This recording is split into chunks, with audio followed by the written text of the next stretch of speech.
I think I'm live. We are live. All right. If you're watching this non-live, you can skip ahead 1 minute because I'm going to take 1 minute to sort of get organized here and let people come on. So once again, if you're watching this non-live, because I'm going to leave these videos up for a week or two, I'm just going to do one live video a week. I'm going to leave it up for a week or two. If you're watching it non-live, skip ahead 1 minute because I will start the show in 1 minute, give some people a chance to get on here. If you are here already live, sorry, you got to wait 1 minute, and then we will begin as soon as this thing hits 6 o'clock. We will start. All right. Let's see. 5:59, counting down. Once again, if you're watching non-live, just skip ahead to 1 minute. There it is. All right, let's start the show. Welcome. As I mentioned in the title, first thing to announce is that I have a new show format. I'm going to tell you why I'm changing the format in a little, but I'm going to do one live show a week on YouTube in the community. There's a community tab where I can post things. It's been unanimous that people would like Thursdays at 6 p.m. Pacific time. But if you have other ideas, please post it on that community post. Other days that are better for you. I just want to make sure. But it was pretty unanimous. Thursdays at 6 p.m. If you and also what I want to do is once a month, I'll do Thursday at 9 a.m. Pacific time so that our European friends can get a chance to come on. The format will be basic. I will make some announcements and then take questions. All right. All right. So let's see. A couple things here. First of all, when taking questions, let me get this here. I'm going to this is for taking questions. One of the biggest things that I teach, one of the most important things I learned too late in life was only listen to experts. You save so much time only listening to experts. Be very picky about who you determine as an expert and only listen to them. Hopefully, some of you have determined that I'm an expert in some things, right? I've been studying cryptocurrency for 1.5 years. That's all I've been looking at. So, I believe I'm an expert in that right now. But if I start talking about marriage, don't take my advice. I'm not sure I'm an expert in that area. So no, only follow experts. The reason I'm mentioning that right now is on YouTube, I will be taking questions. So also, if you're watching this on Instagram, thank you for joining.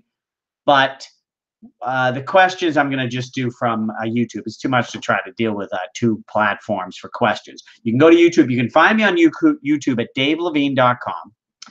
And again, the point I'm getting at here is that I'm going to take your questions.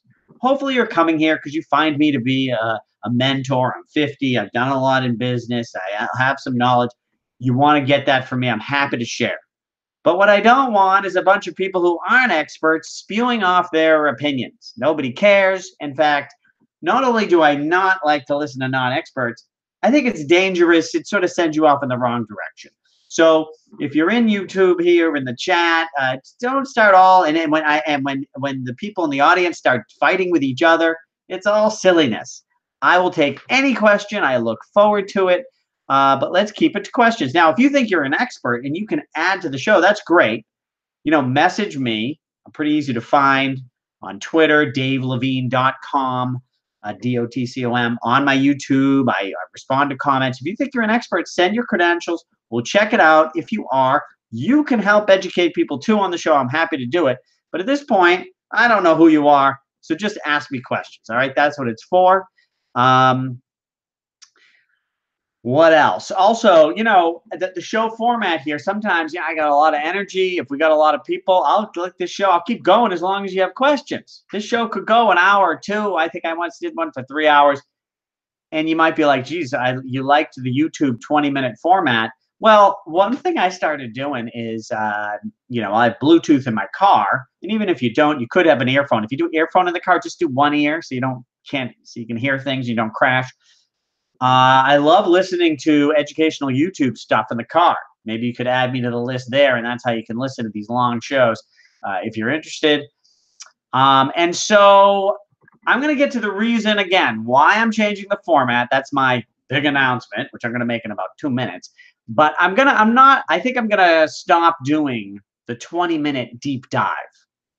Um, you know what? Before I get to that, I am going to tell you my big announcement. Okay, here's the thing. For those of you who've known me for a long time, I've always said I want to get into education, education for kids. I think there's some things lacking from the existing education system. And what I've decided to do, I've been sort of working on it a little bit more and more, is creating a course about money for kids. And as I've dug into it, I'm seeing that there's nothing out there, especially before high school. There's nothing being taught in schools. This is an area where I think I can have a huge impact. Studying crypto for the last year, I like to do things, and this is a good, if you're trying to start your own business, or it doesn't even matter, just trying to do something to make money, go to where there's no competition. Peter Thiel talks about this a lot. Competition is for losers. Go somewhere where there's value and there aren't that many other people. Then you stand out. Like I like to say, I like to be the smartest guy in the room. But for me, I need a room with not too many people in it for that to happen. So, I like to go there where there isn't much competition. When it comes to teaching about money in schools, there's nothing going on. I've been researching what's out there already. There's some workbooks, and I've gone through them, and it's very basic. I think literally I can make the best workbook and course for teaching kids about money, K through 6 or something. And I say that not just because I think I might be good at it, but there's nothing out there that's that great. I have no competition. So I started thinking, geez, I want to spend more time on it. I want to spend more time on it. And it made me think, maybe I should make a change here. I've been spending 100% of my work time studying cryptocurrency revolution topics, everything that's going on in the industry. It's been very valuable for a year, but I'm not going to spend 100% of my time on it anymore. I'm going to be spending a lot of time developing this course, and I'll still, So anyways, what else do I want to say about that? I think I'm going to call it, and then I'm going to change the name of this channel too, because I think the channel can be broader. I think I'm going to call it Money Skills. But on this live show, I'm happy to talk about anything you want to ask me about, whatever you want. Happy to talk about it. But sort of, I think my niche here is my expert niche is I know more about cryptocurrency than most people, and now this teaching kids about money. So and now regarding crypto, so one thing I'm going to change, my format for the past year and a half has been I study, I dig deep, I learn, and then I make a 20-minute video about it. And it's been great. I enjoy it. And I know a lot of you out there enjoy it. I'm sorry, but I don't think I'm going to really do that anymore. It takes a lot of time. But more importantly, I've sort of lost my desire to just dig deep into everything. I've been studying for a year, and I've got my bets placed. And one of the, was it the last video I made or the second last video I made? My portfolio recommendation, at least 50% Bitcoin, and then a cap of 25% Ethereum and 25% Stellar. I've done my research. Those are my bets. I got my money on the table, and now we got to let these things play out. My bets, this is not based on whether something's going to be in the news and it's going to pump next week. This is my bet for over a year or two. I'm going to let it sit, and I'm still paying attention. I'm still reading. I'm still following the crypto stuff. I'm just not, so for example, vechain, I got in trouble on one of my past videos. I said it looks like a scam, and I appreciate feedback from everybody. Apparently, it's not a scam. I don't think it's a scam. I just don't feel like digging into it, though. Most likely, it's going to be like, oh, it's cool, might be interesting, but I wouldn't buy the token. And I just don't have the desire to dig in. This liquid network launched on Bitcoin looks great. In the past, I would totally dig in and understand exactly what it is and how it works. I don't know. It's a way for moving money quickly between exchanges. Seems to be cool. I don't need to dig into that. I'm just not into it. Pundi X is another company I've seen. Looks really exciting. What they're doing is interesting. I'm not sure that token has any value, but in the past, I would dig into it, make a video. And then Spank chain is another one on my list. I would have, I don't know if you've heard that's something within the adult industry, and my past with the adult industry would give me good insight. Maybe this would be an exciting topic, but I'm not doing it because I'm not into it. It doesn't feel fun to me. I'm fortunate that I'm at a point in my life where I follow my passions. I do what I love, and I don't want to study that shit anymore. I still am keeping up the way I keep up, and if you're looking for how to stay on top of the news, my Twitter, I get my news from Twitter. I only follow 40 experts on Twitter, and I listen to them, and then they recommend articles and videos, and I read and watch those, and that's it.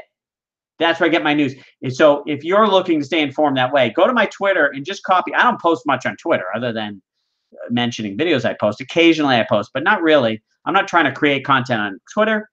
But if you want to get followers to follow, and like I said, I think it's great to have, maybe open a new Twitter account that just has those. It keeps a tight news feed. So I am staying up to date, and because I enjoy it and I'm following everything, but it's not going to be like it was for the past year and a half. Had a great time, but that's that. A couple more announcements, and then I'll be taking questions, whatever you guys want to ask me. What is this? Oh, I can't look at these comments as I go. People love. There are a lot of questions already. Excellent. I'll get to that in a minute. Let's finish the announcements. Okay, so I'm going to be doing a live. We're calling it cryptocurrency mixer now that but yeah, a cryptocurrency mixer here in Playa Vista, November 15th. If you want to come, there's a sign up. Geez, where did you can find it on the YouTube on the community. I had the link here, but now it's not here. You could message me. Like I said, I'm easy to find on Twitter or YouTube is the best way to reach me. And also, Instagram I'm on all the time now too. I enjoy Instagram. Instagram for me is more about trying to be funny. Occasionally, I try to drop some science and some knowledge, but mostly just having fun. But I do communicate through there. I can send you the link for how to get on the list for the live event in Playa Vista. But if you're from the channel coming the last event a few months ago, somebody flew in from like Seattle. I didn't even know. If you're coming, let me know. I think especially if you get on an airplane to come to this thing for 2 hours, I'll make sure, I talk to you. You know what I mean? Like, I feel bad. You travel all that way and maybe I don't know and I don't even talk to you. Kind of wasted your time, right? So let me know if you're traveling far just to, ask questions or meet me. So I will give you a little extra attention. Okay, and now I just wanted to go quickly through some crypto news that I just on my mind here. MakerDAO. I see there's already questions. I'll talk about it in a minute. It's this decentralized banking system I love. What I just did, and I think this is a cool thing to do if you believe in Ethereum and Maker. Take your Ethereum, lock it as collateral on the MakerDAO platform. Use that to take out some DAI. If you don't want to, I don't want to lose sleep at night. I wouldn't take out more than 20%. In other words, if you put in 100 Ether, only borrow 20 Ether worth of dollars. I think I only did 10%. I don't care. If Ethereum falls by 50%, I don't have to worry about covering my margin. And use that, and then you get DAI, and use that to buy the Maker token. Sort of it's only 2% interest a year. It's an easy way to slowly accumulate this Maker token without having to put more dollars into crypto land. So that's something I did. It worked well. You can ask questions about it if you like. Tron, I like to call a dumb money's favorite cryptocurrency. I loved this week. They said a big announcement's coming, and then the announcement's Baidu, a partnership with Baidu. They're buying hosting from Baidu, and they call it a partnership. It's so silly, and people buy this Tron based on these silly rumors, and it's not a rumor, but these ridiculous promotions. If you own Tron, seriously, you need adult supervision. Be careful. It's silly. Jesse Lund from IBM will be doing a live AMA on Monday, 10/22 at 6 p.m. Eastern time. Jesse Lund, VP at IBM. in charge of this payment services implementing Stellar. I think this is going to be interesting. I don't know that you have to watch it right when he's answering, but what is a good idea is to get your questions in before that. I'm going to try to post some questions, before that. He did respond. He posted something on Twitter. I put a question regarding, remember, he said, central bank is going to launch their currency on the Stellar network soon. And this was like 6 months ago. So what the hell's going on? So I asked him, is it still soon? And he said he's optimistic. He replied to me. He's optimistic. I don't know. Maybe he's just an optimistic sales guy, and this is never going to happen. When he said soon, we were thinking, I think, sooner than it has been. We'll see. Still working on it, but we'll be able to ask him questions at this AMA. Speaking of IBM, now, so like I said, only listen to experts. And the reality is, when it comes to crypto, I'm an expert simply because I've been, what is the meaning of expert? Expert means one of the best in the world. And that's just a matter of supply and demand. How many people know that much about cryptocurrency? And of those that do, how many have been studying nonstop for a year and a half? I'm in a small crowd. Plus, I come from a background that allows me to understand this stuff.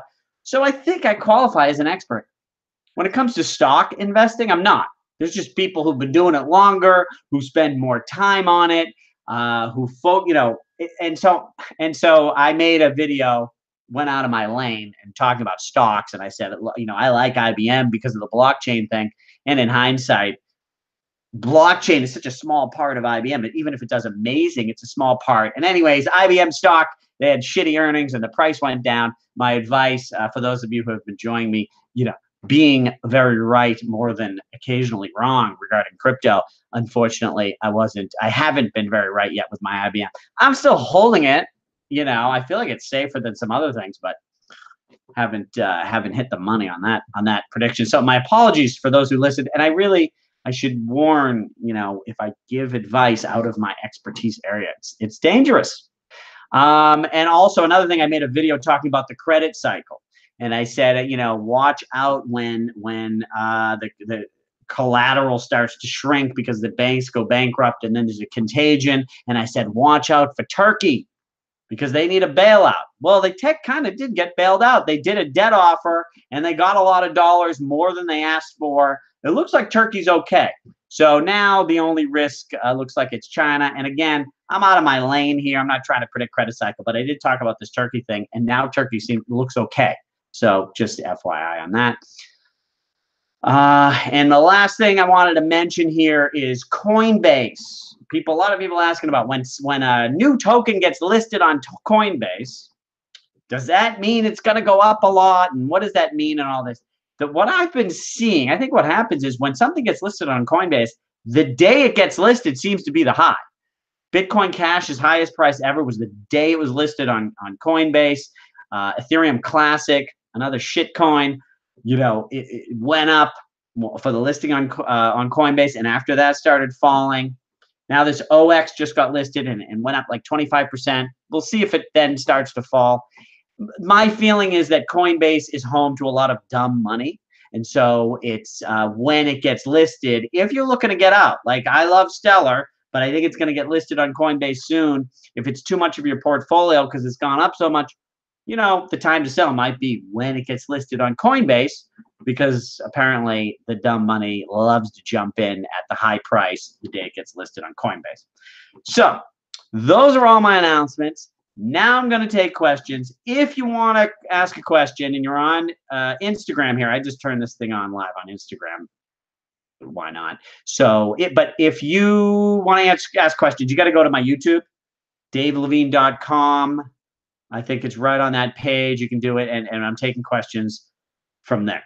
All right, and now let's see. And once again, I want to say this, I'm taking questions. Imagine I'm on a stage, right, giving a talk, and then we're going to take questions.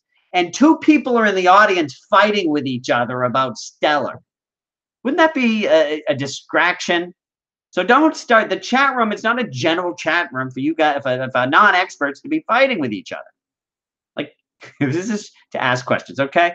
So please. Let's see what we've got here.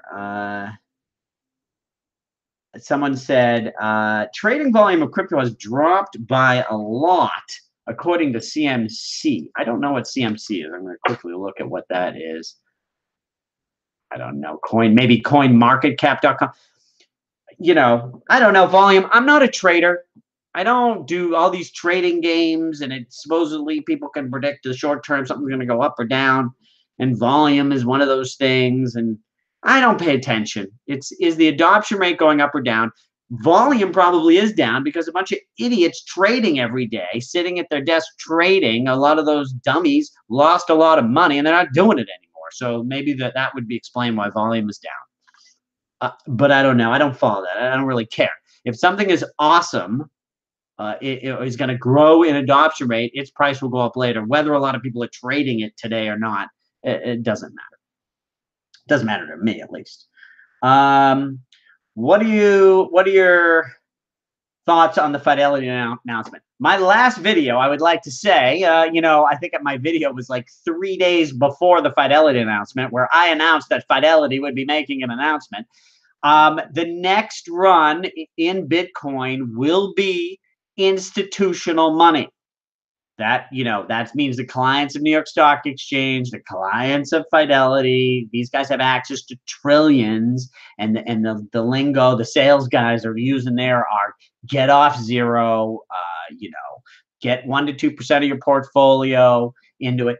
That's what's going to drive the next run. Now, keep in mind, it's not last year, the dumb money run, as I like to call it, things would go up based on news and partnership announcements and silly things like that. That's not happening now. News doesn't drive things up. The thing that's going to drive it up is actual buying and purchasing. So Fidelity made the announcement. I thought they were going to announce it on the day that they actually open and start taking orders. They didn't. They're not. I guess Fidelity won't be taking orders until January-ish or first quarter, something like that. And New York Stock Exchange as well, backed. It's called BAKKT. I'm not sure when they'll be taking orders, but the price, I believe, will start going up when they start having to buy Bitcoin for their clients. And my understanding is they're not sort of buying ahead of time. They don't want to take on any risk. They just want to be a service for their customers. And so these big institutions are not going to buy Bitcoin until the day they open doors and start buying for their clients. So when is that going to happen exactly? I don't know. It's coming soon. I guess first quarter. I was thinking it would be around now because of these announcements, but the announcements are just that it's coming soon. Hope that answers your question. What else here? Dream portfolio, the same. I just made my video a week ago. Someone's asking, is it the same? I mean, not to be rude or anything, but I hope I'm not that I'm not like a squirrel caught in headlight. What's the phrase? A squirrel trying to cross the street. Like, my last portfolio recommendation I had lasted for at least 6 months. I hope this one lasts for at least 6 months. I hope I don't have to change it. If I do something like that, I would probably make a video about it, or at least I'd mention it here. It's fine for asking as well. No question is bad. I don't want to, criticize you for asking a question. So what are your thoughts on Stellar right now? You watch my videos. I think 3 videos ago, I talked about the latest with Stellar. Love what they're doing. They're working with this Interstellar Corporation is working with Visa and NASDAQ and Visa. And now I just heard Fidelity as well. I can't remember. I just read this yesterday. Somebody from Fidelity, I think the person in charge at Fidelity used to work at Chain, which is now part of Interstellar. So maybe Fidelity might be using Interstellar. I think adoption rate on Stellar continues to grow. Each institution that uses the Stellar network will keep a percentage of their volume in the Lumens token. Looks good. I like it. Nothing's changed there. Okay, this guy's been asking me. Ray West asks, best way to get into Hollywood clubs and deal with the shallow. So, this topic, I am an expert. I'm almost reluctant to talk about it because it's a path to it's an interesting thing. I'm just going to answer the question though. because when I started with the Hollywood clubs, I never used to party. I moved to Hollywood and I was like, I want to get into these cool clubs. And you go there and someone's holding a clipboard and wearing a hat. I'm like, what is going on? What is this? I figured it out. So here's the deal. The clubs make money by selling tables for a lot of money. They sell the tables generally, they'll sell to anybody, but usually it's guys. The guys they sell it to are buying it because they want to be around a lot of good looking women. So the business model for the club is to let in good looking women for free and VIP. Um, they will also let in celebrities because what just and listen, I'm not saying any of this is right or wrong or good or bad. And to be honest, you push me in a corner, I'll tell you a lot of it's bad. But just telling you how it works. A lot of girls like the celebrities. So that they all get in for free, and so that the guys will spend the money. So if you want to get in, you either spend a lot of money, which is crazy. It's like fucking $5,000 for a table. Whatever price they give you for a table, they'll say, "Hey, yeah, I'll sell you a table for 2,000." That means it's going to be 3 plus taxes. If they say that you can get a table for 2 bottles, when you sit down, they'll tell you it's 3. Sorry. Guess what? Whatever price they tell you, increase it by 30, 40%. I don't like that route. So how else can you get in? I remember when I moved to Hollywood, a friend told me, you need to have 3 to 5 really good looking girlfriends who are just your friends, that you're not trying to hook up with. And you show up with them early. Don't be cool and show up at 11. Show up right when the door opens with 1 or 2 good looking girlfriends. You buy them a drink when you get in. You be cool. And that's how you get in, because you're bringing women. I remember a friend of mine said, "What? Well, why are these girls going with you? They could just get in." I said, "I have no idea, to be honest with you. But, sometimes women like guys. I don't know." So that's how you get in. Show up early and bring a couple good looking girls that you're friends with. You know what I'm saying? All right. And Ray, you can feel free to ask me more questions on the topic. I could go on for a while, but I hope I don't scare anyone away. What to do and fan meetup? I don't know what that means. My thing, like I said, I'm having a in-person event here in Playa Vista for a couple hours.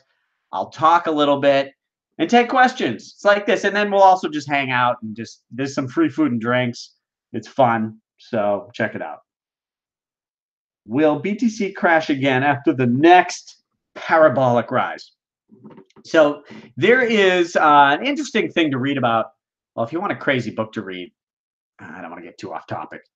So the price of Bitcoin and Stellar, a lot of these cryptocurrencies follow a similar repeating fractal. What that means is a pattern that repeats itself. It's slightly different every time, but it's a similar pattern. In Bitcoin, we have had 6 times where you get the parabolic rise, followed by a 70 to 80% fall, followed by a flat, boring period. And then you have another parabolic rise, which is higher than the previous, a magnitude higher, like 10x or more higher than the previous one. And then another 70, 80% crash, and then a flat, boring period, which is also like 10x higher than the previous one. This has happened 6 times in Bitcoin. So someone's asking, will it happen again?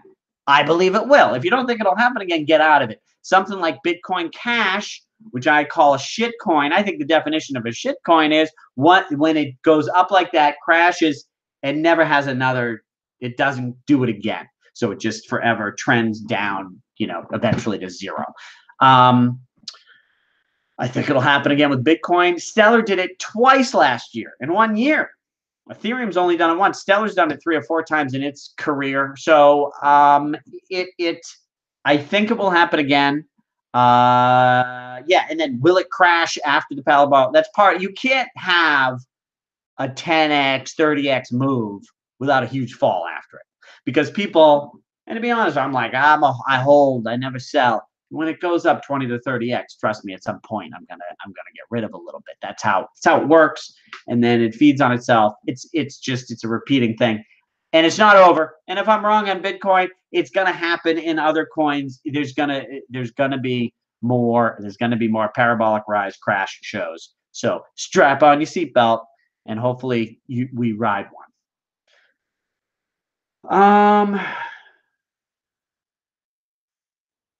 Oh my God. This question, I don't even know what this means. Sexual hacks that work according to people who've run into the adult industry. By sexual hacks, you mean like how to be good in bed. Let me be really boring and lame, if I may, because I'm 50. Been through, been through a lot. The only thing that matters, if you want to be with someone, all that matters, you have to be yourself. Because if you act like something else to get the girl, then they like you. It's not you. You're being somebody else, and you can't maintain that shit. And you have to be honest, and you have to be able to just be yourself. That's what connecting is. You just be yourself and comfortable with somebody who's caring. That's all that matters. The whole like being really good at sex and shit, and that stuff can be fun, but so if you're looking for a sexual hack, you're just sort of looking in the wrong place, and you may find something you're able to get chicks, or you're able to, perform in bed. That shit, sort of a road to nowhere. To be honest, that's what I believe. Do you think we reached the bottom, and now we will see some steady increase until the end of the year? And blah blah blah. So watch my videos. I don't know if you. I feel like if you asked that question, you haven't watched my videos on YouTube.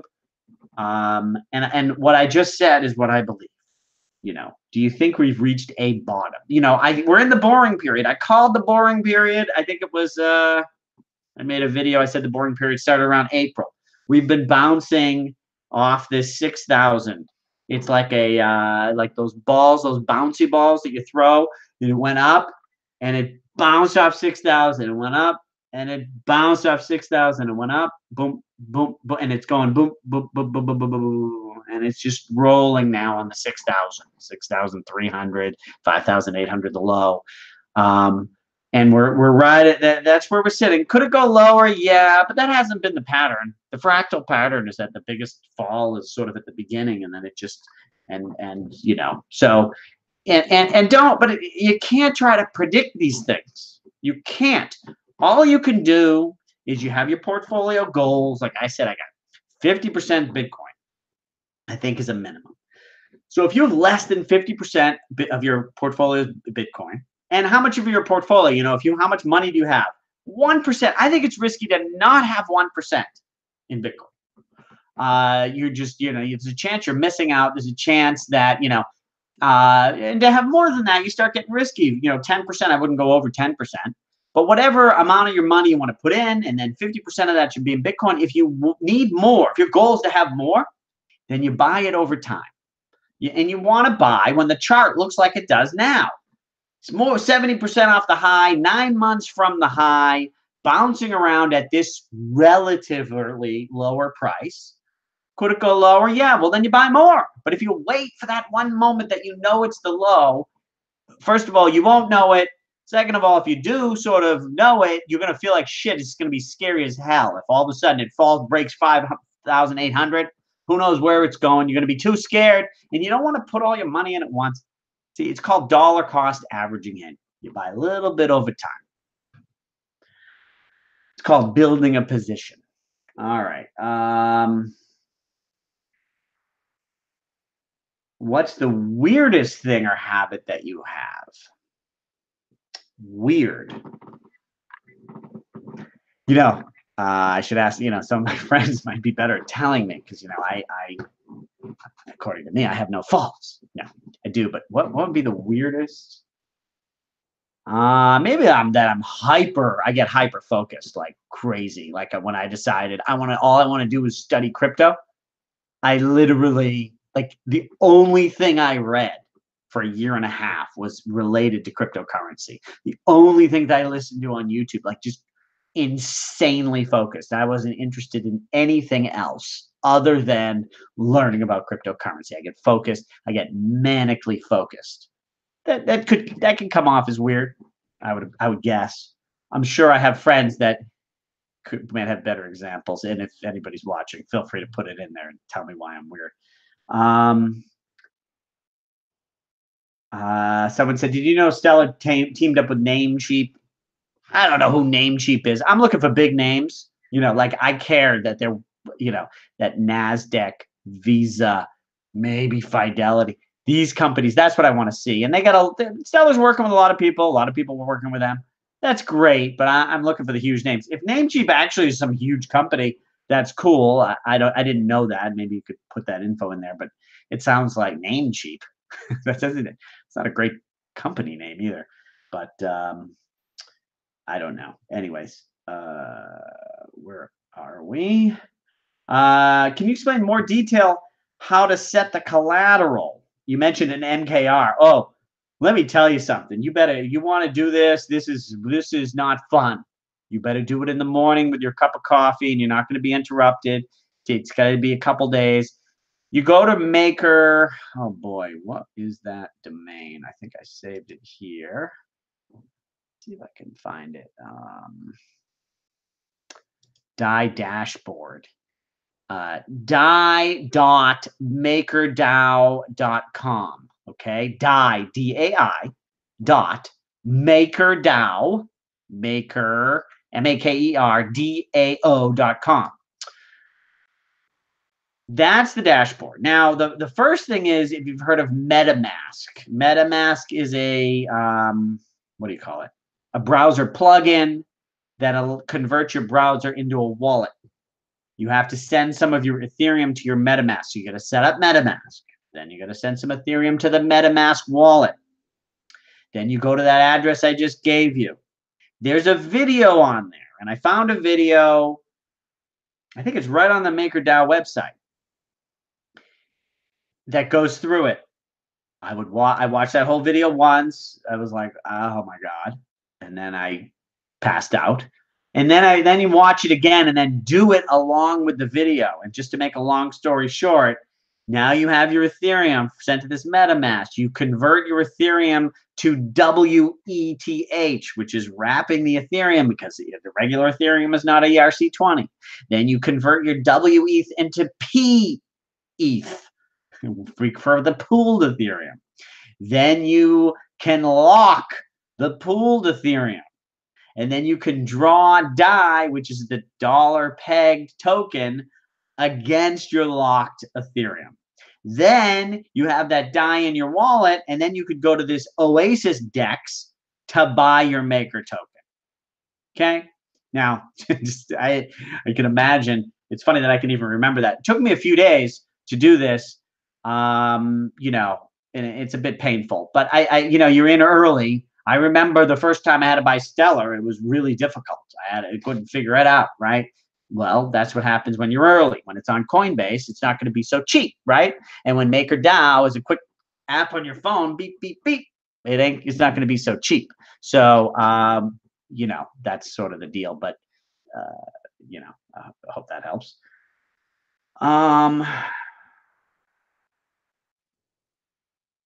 Good news. Someone's okay. You know what? You didn't ask a question. If you don't ask a question about answering, this is not journalism. I don't want any people just chatting and talking to each other. We're asking questions. You can do follow-up questions. You can ask anything, but no one wants to hear, no offense, Signal X52 says not bottom yet. Good news is bearish, bad news is bullish. Who cares what your opinion is? If you're a fucking genius, message me. Let me know I have a genius watching the show. Send me your credentials. I'll bring you on the show. In fact, and also, if anybody wants to ask questions in person, you can come on this the Hangout show, this YouTube. I can have you on the show to ask questions and follow-ups. That would be fun. So if you want to do that, let me know. In fact, I could even put in the link. How do we do that? I think like this. Permanent link. No. Let's try this. I'm going to copy a link. I'm going to put in the chat on the YouTube a link. If you want to come on the show, again, it's to ask questions. Nobody wants to listen to you unless I'm announcing I had Safedin Amos, author of Bitcoin Standard. He was on the show. He can say whatever he wants, right? He's an expert. I'm asking him questions. I'm not against that. I just don't need, Joe Schmo 52 telling us what he thinks. Nobody cares.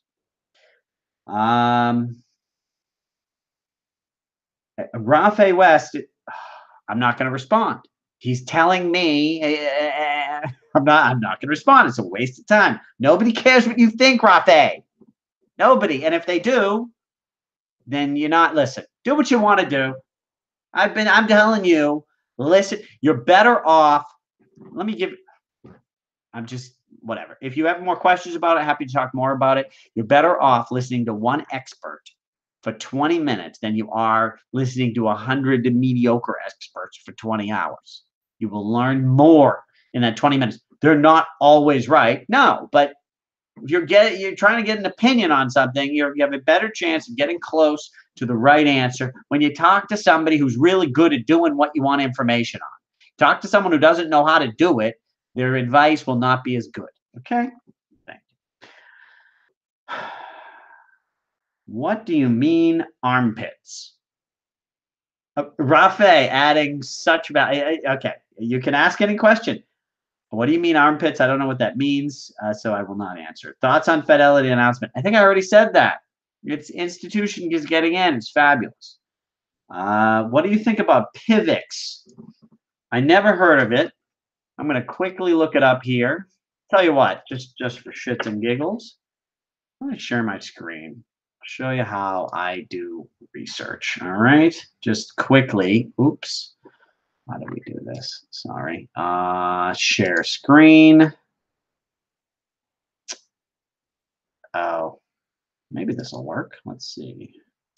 Share. Let's see if that works.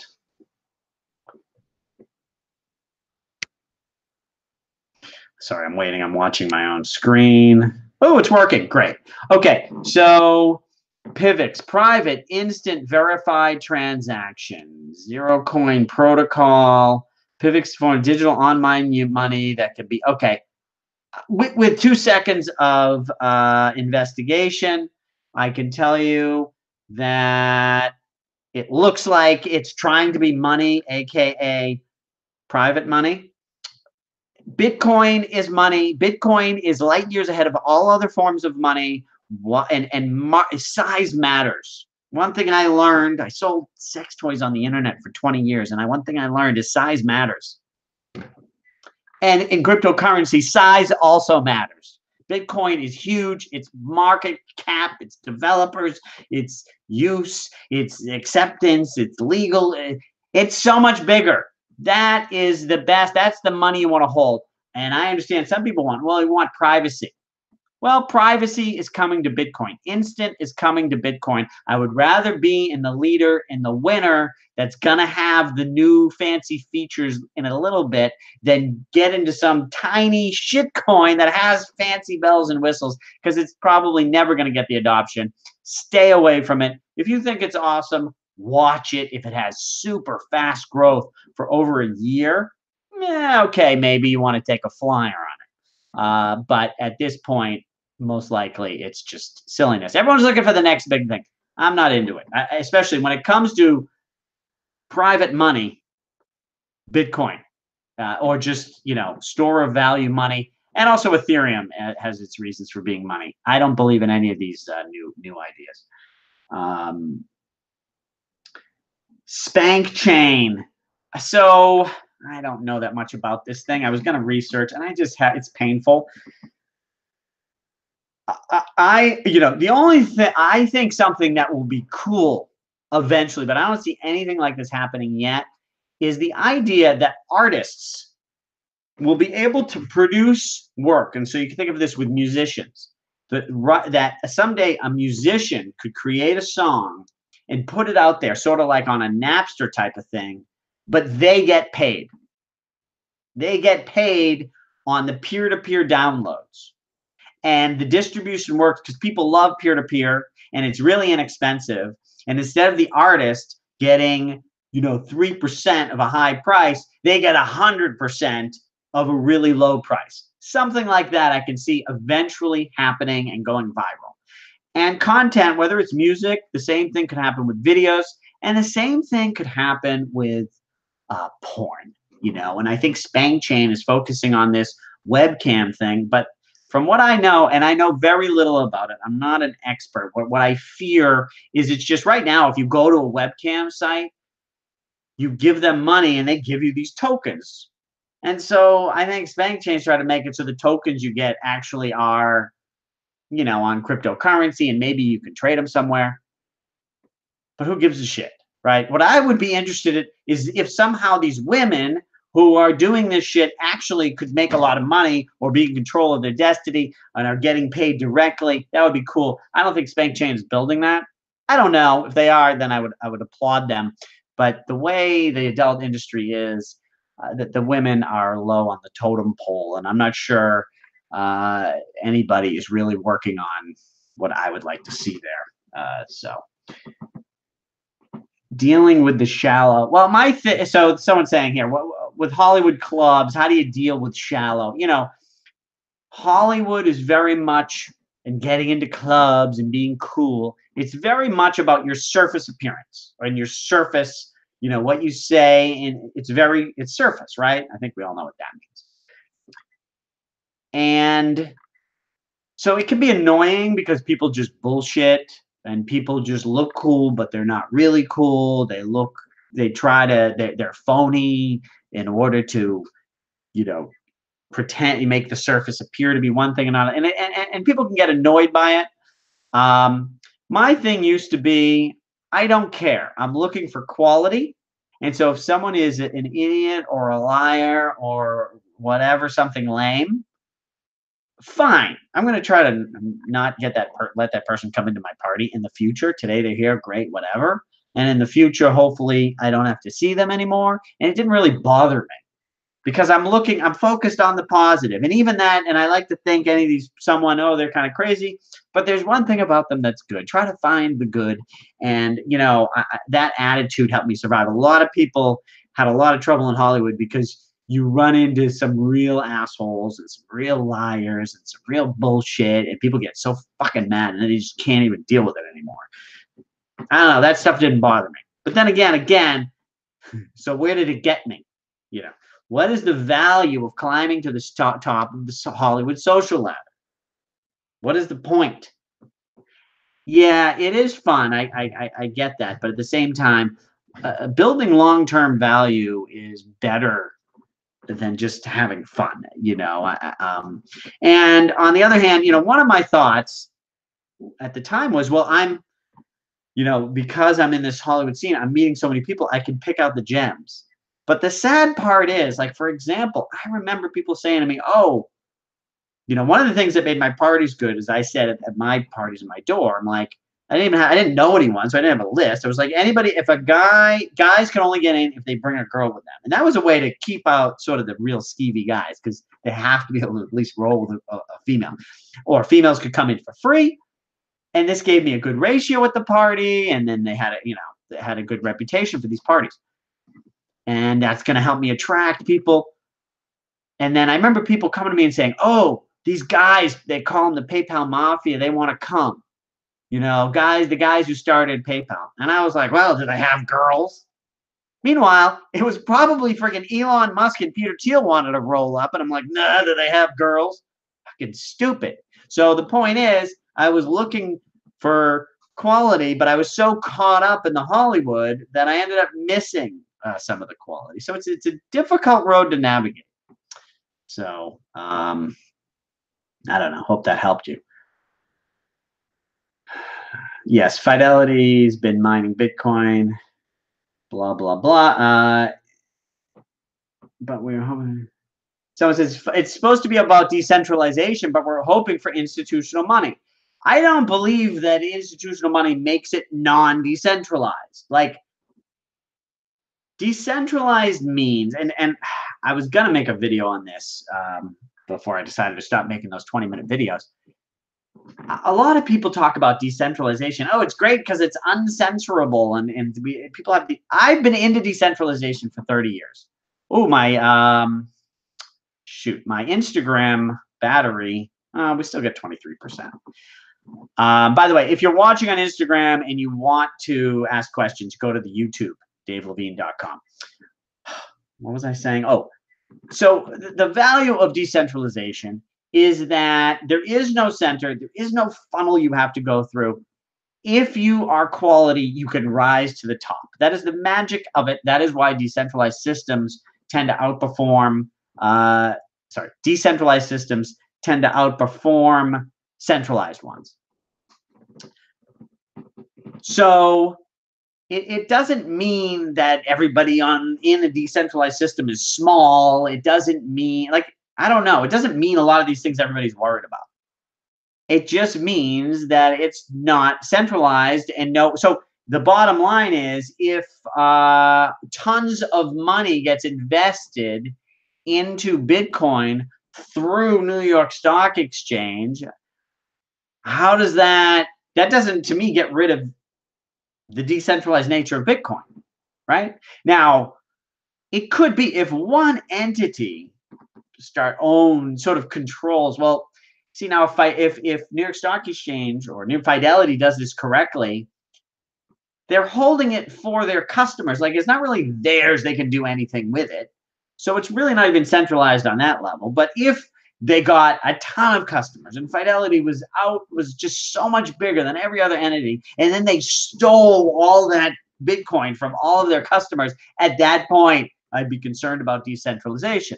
But it's just, I don't think that's going to happen. So I am not worried at all. And in fact, I think that the more people that get on, the better, and this thing reaches critical mass. So I think that Fidelity and large institutions, in a sense, will increase the decentralization of Bitcoin. At least this type of decentralization I am interested in.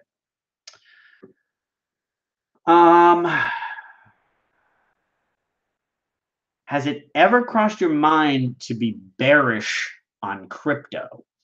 So first of all, I don't think, if you're investing, you don't invest in crypto, and shouldn't be investing in altcoins, and you choose a specific project. Like Ethereum is not an altcoin. It's a platform for creating decentralized applications, right? So if you're buying it because it's an altcoin and you like altcoins, then don't buy it. That's a stupid reason.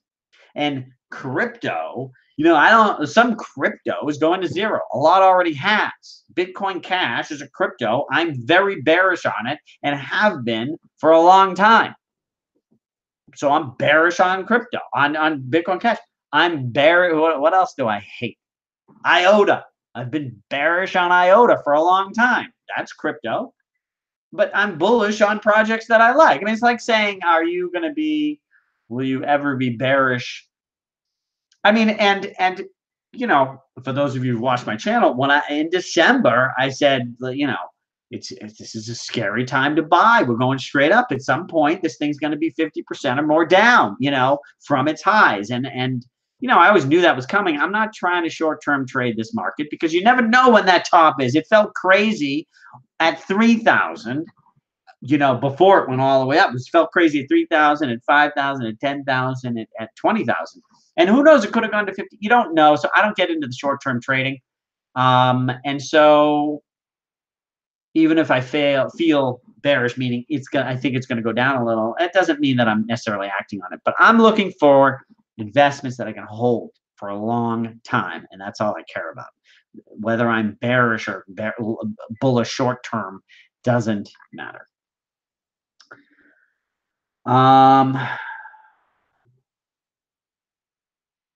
What are your thoughts on Cosmos and airdrop? I think I skipped a few, so I'll have to go back for that. But yeah, it's funny. Cosmos is behind schedule. I still think Cosmos is a great project. I think it's going to do great. I'm excited to receive. They're doing it's called a hard spoon. So if you own Ethereum, Cosmos is going to give you the same amount of Cosmos tokens as you hold in Ethereum. So I want to get those tokens from Cosmos. I think this thing is going to be valuable. It was supposed to be, I thought in the summer, this card spoon was going to happen. I believe they're behind schedule. I have no idea when it's going to happen. One of these days, I think they're going to announce it and say it's happening within 2 weeks. They're going to record all the holdings of Ethereum and do the hard spoon. So I'm following it, and I want to get my Cosmos for free, but I don't know when that is happening. Okay, let's see. Talk to us about why you don't invest in XRP. So my most watched video is Stellar versus Ripple. I made it many months ago when Ripple was 10x the market cap of Stellar. It's now only probably 5x the market cap of Stellar. I think the two are very similar for a number of reasons, one of which being Jed McCaleb was a founder of Ripple and then went off and became the founder of Stellar. I go through this video. So the two are similar, and the bottom line is for a number of reasons, mostly in that Stellar is open, decentralized, and free, whereas Ripple is a closed, a private system that they're charging money for. I mean, that's one of the reasons. There are many others. You can watch my video, Ripple versus Stellar. I go through the reasons. I like Stellar better, yet Ripple is much more expensive than Stellar. So, XRP is not one that I say is going to zero. I don't think it's a disaster. I think they are doing some things. And Ripple equity and Ripple might do well, but the XRP token, I would definitely buy Stellar many times before I buy Ripple. And Stellar has way outperformed Ripple in the past year. Like Stellar's up, was at 3 cents. Where are we now? Stellar did just start to run around now, but I think about a year ago it was only at 4 cents. It's now at 25 cents. Ripple was at probably 25 cents, and it's now at like 40 cents. So Ripple's 100% up, whereas Stellar is up, what was that? 5x, So, okay. Anyways, I think I answered that question. Do you hold Ethereum Classic? No. Most forks, I think forks are generally, I mean, theoretically, there could be a fork that is good, but the ones I've seen, it's generally stupid and good for the main coin. I think in both cases, with the Ethereum fork to Ethereum Classic, and especially in the Bitcoin Cash fork of Bitcoin, what happened was you had Ethereum, you had 100% of the community, 10% of the community forks off, and with Ethereum Classic, I don't think it's as bad as the Bitcoin Cash, but it was like, I'd rather go with the bigger 90% community that has Vitalik Buterin, Joseph Poon, Vlad Zamfir, these super smart, successful guys running it. I would much rather be on with them than the 10% who left. On a similar thing. How can they compete? And maybe it holds some value. It hasn't gone to zero. And I'm not predicting it goes to zero. But Bitcoin Cash, on the other hand, now that was a case of it really took, so Bitcoin was a big community. We took 10% of the biggest bunch of morons you've ever seen, literally just liars and crazy people, all went to Bitcoin Cash. We got rid of them. I think that was fabulous for Bitcoin. Great value added. And then Bitcoin Cash is a coin that goes to zero because it's run by a bunch of wackos. Pardon. I mean, there are some good developers caught in there who whatever, may have different views and they think for some reason it's going to go up. But it's the leadership there is not for me. And I've got plenty of videos about Bitcoin Cash, why I think it goes to zero. And Ethereum Classic, it's not for me. How can Ethereum Classic be better than Ethereum? I just don't see the size, the community, how much bigger it is. There's so much more going on with Ethereum than Ethereum Classic. So what else do we got? Do you think other altcoins will fill? Again, first of all, if you are investing in something and you call it a altcoin, then don't invest. It's silly. Altcoin, almost by definition, it's like, well, there's a coin, and this is like an alternative. That's not a good business strategy to be an alternative. That was probably cool in 2014, but not today. But anyways, I do believe there will be other, oh, so Instagram says 21 seconds remaining. It's going to end. My battery's going to die. If you want to watch the whole video, go to YouTube. I'm mostly on YouTube. I do this Instagram for fun and stuff. You know, come check it out. But for my live show, it'll be Thursdays at, what did I say, like 6 p.m. on YouTube. Check it out. Subscribe there. Thanks for watching, Instagrammers. All right, so that's the end of the Instagram. Now, where were we? Do you think other, but will other coins, I am a, you know, although I'm a Bitcoin maximalist for Bitcoin being a reserve currency, I'm an Ethereum maximalist as a platform for dApps. But I think there will be other tokens of value, and the ones that grow with adoption, that have a somewhat of a finite supply of their token, or the adoption rates grows faster than the rate of token growth, those will appreciate in value. And because this market is so small and rapidly growing, the ones that succeed tend to have the parabolic move, and parabolic moves are generally followed by crashes. So will coins other than Bitcoin go up a lot and then fall? Yes, I believe so. What events are you waiting for the price of Bitcoin to go up? I'm not, you know, I own it because I think eventually it'll go up. I'm not like waiting for one thing. I think when there are more buyers than sellers, the price will go up. And I think that happens when institutional clients, institutional business, what do you call it? Institutions start bringing in big clients to buy Bitcoin, then the demand will go up and supply is not really growing. And the number of sellers, a lot of the sellers are done selling at this point, so I think. And so then it would go up. That's all. It's just supply and demand. Nothing too fancy. So do you ever check the charts before buying a stock or cryptocurrency? What I look for, I don't believe in these crazy, the chartists and looking for the, you know, the death cross and the, you know, some converging triangle and all these, and they got all these chartists have these theories. I've never seen one of the richest people in the world be a technical analyst. But what I do like to see is that the price is not at a peak. You can see when you look at a chart, like it's been going straight up. And then I look at it and go, I don't think I want to buy right now. And if it's falling straight down, you might want to say, oh, I'm going to go, wait a minute, maybe this thing. Or if you're accumulating while it's falling straight down, you buy a teeny bit. Why not? Maybe get lucky. But I look at the chart to just see historically, are we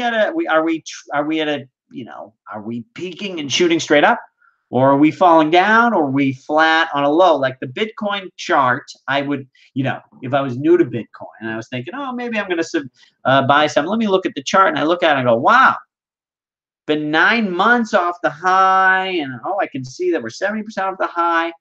Okay, it's not the worst time to buy. Like that's the key, is you don't want to buy at the worst time, right? 20,000 when it was Bitcoin week on CNBC was the worst time to buy. And that was pretty predictable if you looked at the chart. And maybe it wouldn't have been the worst, but it was pretty predictable that it's not going to be the best. That's for sure. It's not a low. We know that, you know. So I do look at the charts to make sure I'm not buying at the worst time, and sometimes see if it looks like a good time.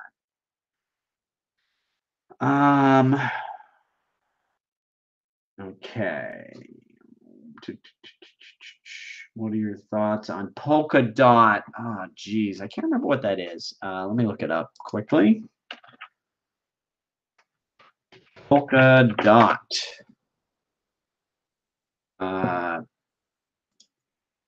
Built to connect private consortium chains, public permissionless Oracle. Yeah. This, I think, you know, so there's a question of, you know, what's the value? So it's an interesting, so here's the thing. I'm all about decentralization. I've always been sort of into decentralized systems as a thing, you know, from 30 years ago. I was just fascinated by how democracy replaced dictatorships because it's more decentralized, and free markets replaced centrally controlled economies because it's more decentralized. I've always been fascinated by that. Now, at the same time, some of this crypto technology is being employed and a not totally decentralized, these permissioned systems. Maybe it's more decent. I don't know.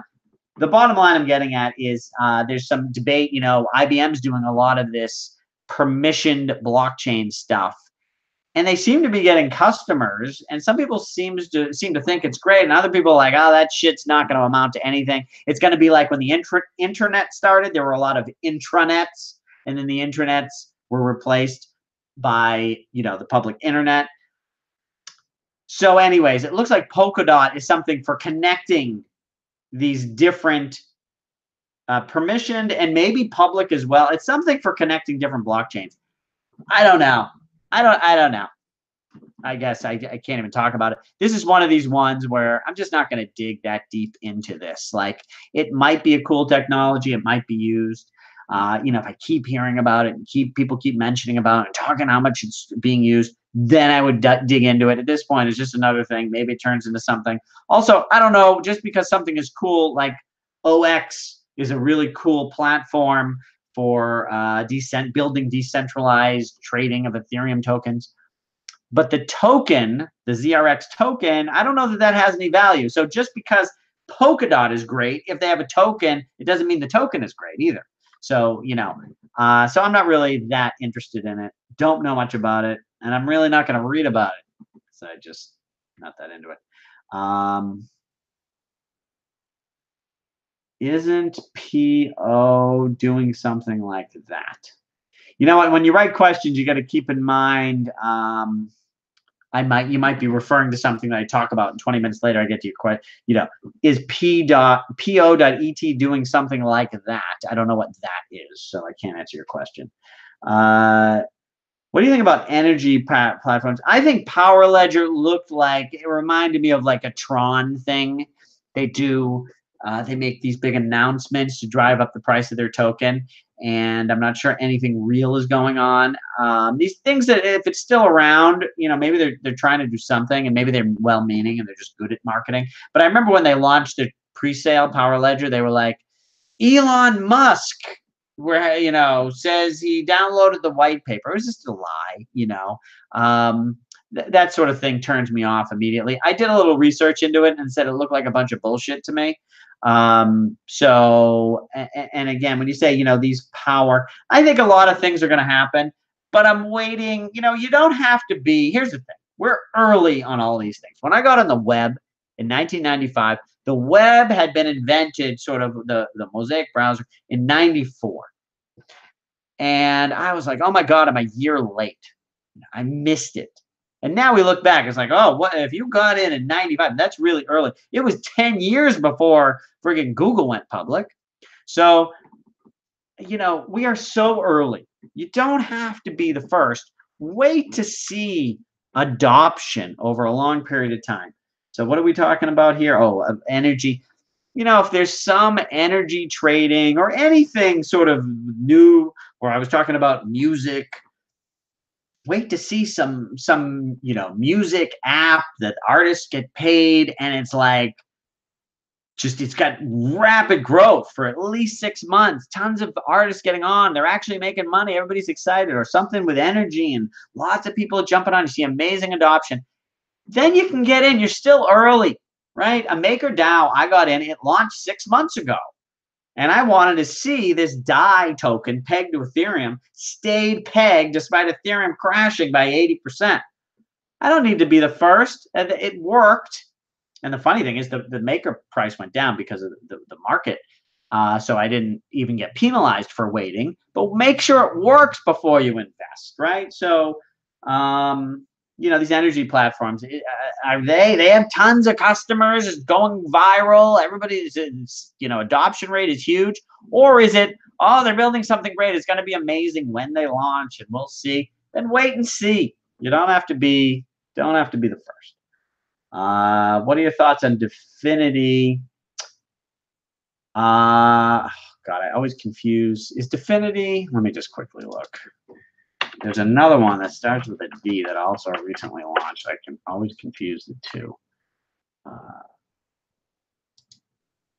Is that decentralized hosting? Um, I don't know. It looks looking here. Blockchain supercomputer designed to host the next generation of software and services. So what I would look at, if you're interested in it, so how many software and services are they hosting, and how many users are using them? If you see a lot happening over a period of 6 months, then get in. If not, it's just a good idea. And listen, if some people are smarter than me, I don't do so. It's sort of like angel investing is investing just based on an idea, and you like the team and you throw some money and you hope you get lucky. Or there's some angel investors who it's a lot more skill than that, and they're good at it. That's not for me. I don't know how you analyze. I don't know how I would know that that is going to do well. But what I can see is, oh, it launched, and I see that there's thousands of apps launching per week and growing, and lots of people are using it. That I can analyze. I can look at the numbers, and if you just assume it's going to continue at that pace, then you can predict that it's going to be valuable. So this one, I don't know. My guess, a lot of these things are like, oh, they're going to launch later. I would wait till it launches and see. Don't know. What was the number one seller in your sex toy business? Well, really, there were two things. First of all, women love vibration, I gotta say. And the easiest, there's these little vibrating bullets, like $5, sometimes less. We sell volume wise, sell a lot of those. Gets the job done. It's just a little vibrator. There's tons of, I think we have like 10,000 different vibrators, but just a basic little vibrating bullet probably is the highest volume. And then not as many units, but higher dollar value is the realistic dildo. Go figure. And there's a lot of other things. There's no one, we sort of have at the everything store, like 40,000 items. There's no one thing that really takes up a ton of market share. It's really dispersed. The average order is like 3 items. A lot of the stuff, it's inexpensive, and people get a lot of different things. So there's no one big winner, at least not on our site. Some businesses, and it might not be a bad strategy to focus on one niche and do some good direct advertising and suck people through a funnel and sell a lot of this one thing. But we never worked on that and never had any one thing stand out too much. Let's see. Now, someone said LOL about Peter Thiel rolling up to my parties. Like, I literally, and I think it was more Elon Musk. I think he was a bit of a partier, and like I didn't let them roll up. So stupid. I almost didn't let The Rock in. He showed up at my house. Someone's like, "Oh, this guy's here," but he's with a couple guys. And no, there's 4 guys out front, but one of them's The Rock. I was like, "Really?" And I knew him from professional wrestling. I think it was before he did as many movies, but I wasn't sure. I was like, "Wait, what does he look like?" I was like, "Do the eyebrow thing," and he did it. I was like, okay. And then I'm like, wait a second, because there's bullshitters. Like, so there'll be a friggin' Rock lookalike going around getting into Hollywood parties. Like, I've seen that kind of thing happen. So I said, can you do the can you smell what The Rock is cooking thing? Like, because I want to make sure it's you. He's looked at me. He's like, are you serious? I was like, yeah, sorry. So he goes and he looks up. He says, can you smell? And I was like, stop. It was so loud, louder than the music. His voice, the 2 words that he said echoed through the whole, what do you call it? Valley, on the hill, the canyon.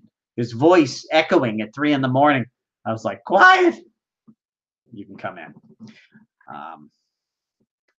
So how many more years will we need for real crypto adoption? Geez, there's these charts that show the adoption rate of like, I wish I could find it, showing like, TV, how many years it took. It's called an S curve. It starts to go up and then goes up steep and then flattens out. So it sort of looks like an S. We are at the very beginning. We haven't even started the steep part of the S curve. We're at like 3%, right? And it's like 10% to 80% is like the steep part of the S. And we haven't even gotten there yet. These things take anywhere from 10 to 20 years to play out. I'm not sure. It's really interesting to see those charts. And some of the things, I don't know, will Bitcoin be adopted at the same rate as televisions were in the 50s, or the same rate as web browsers? I mean, I don't know. Um, so how many more years? I don't try to get into predicting prices and exact timing and how many years.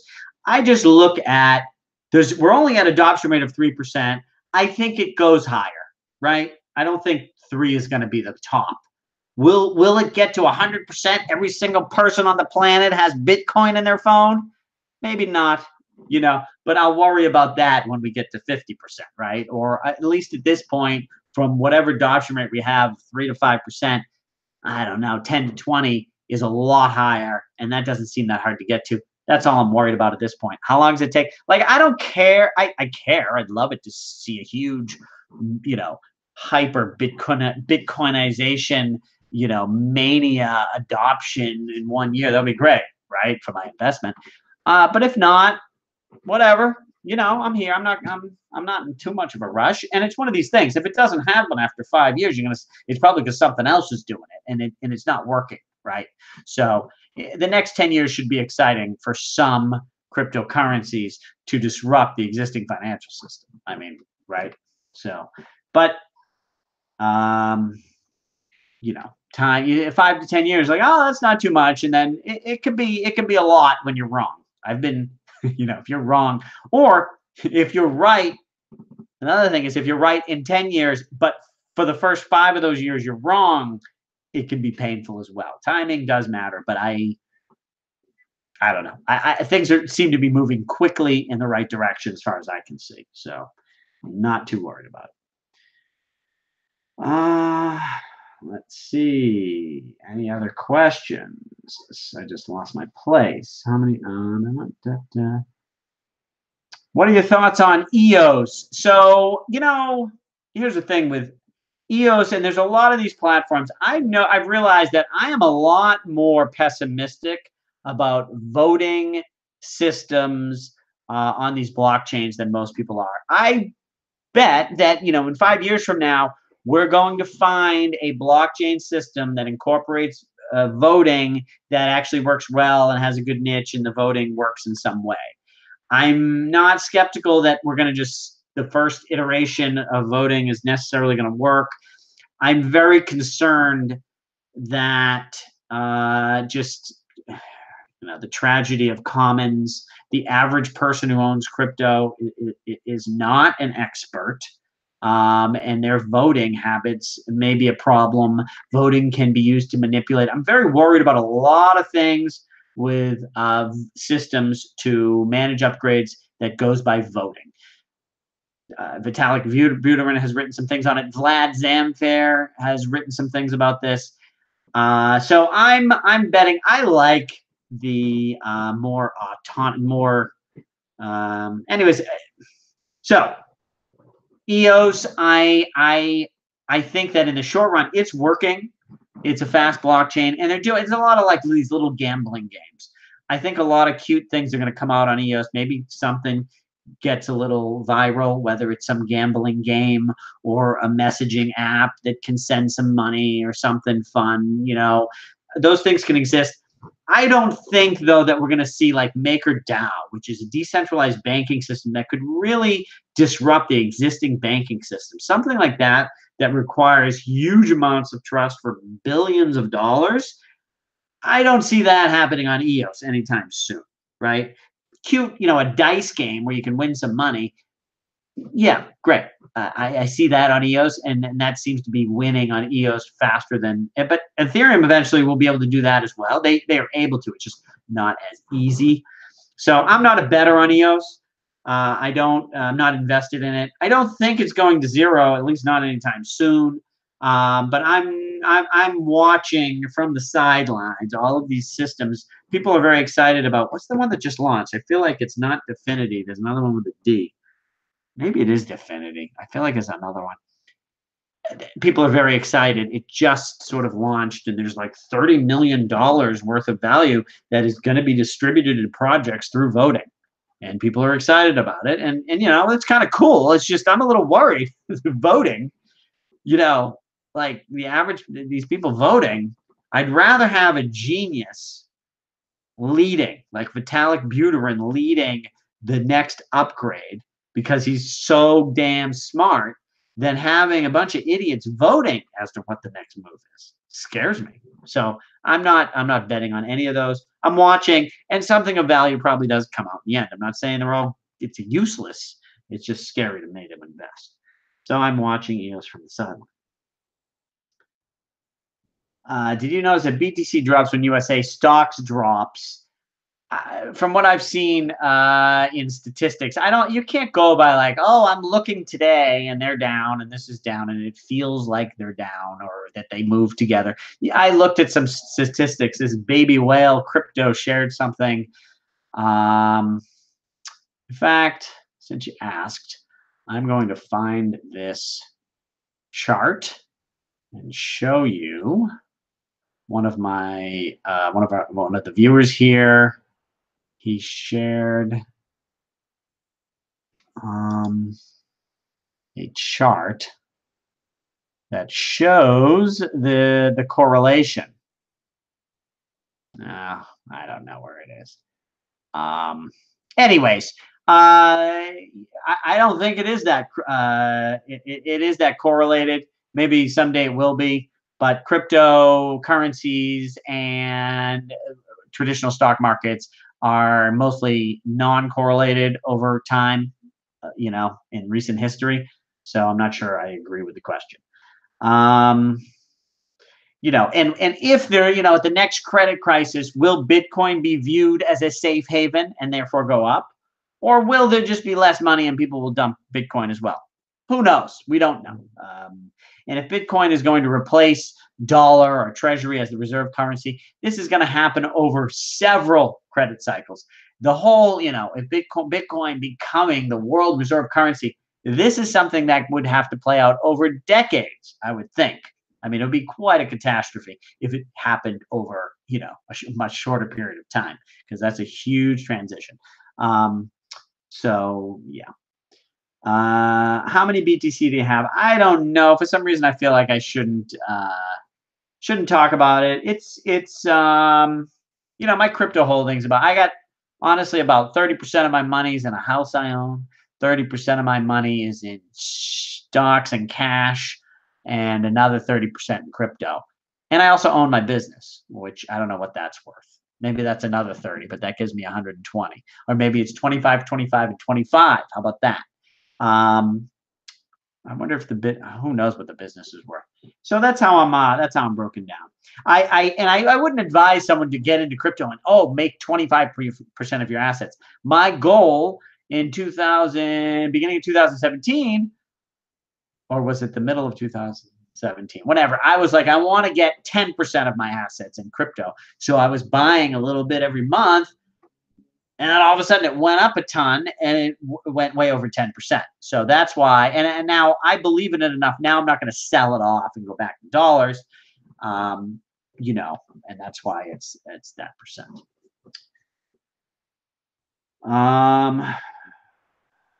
Thoughts on Bitcoin end of year? I don't know. I feel like I've answered that. Someone, he was born in 94. Thanks for price prediction.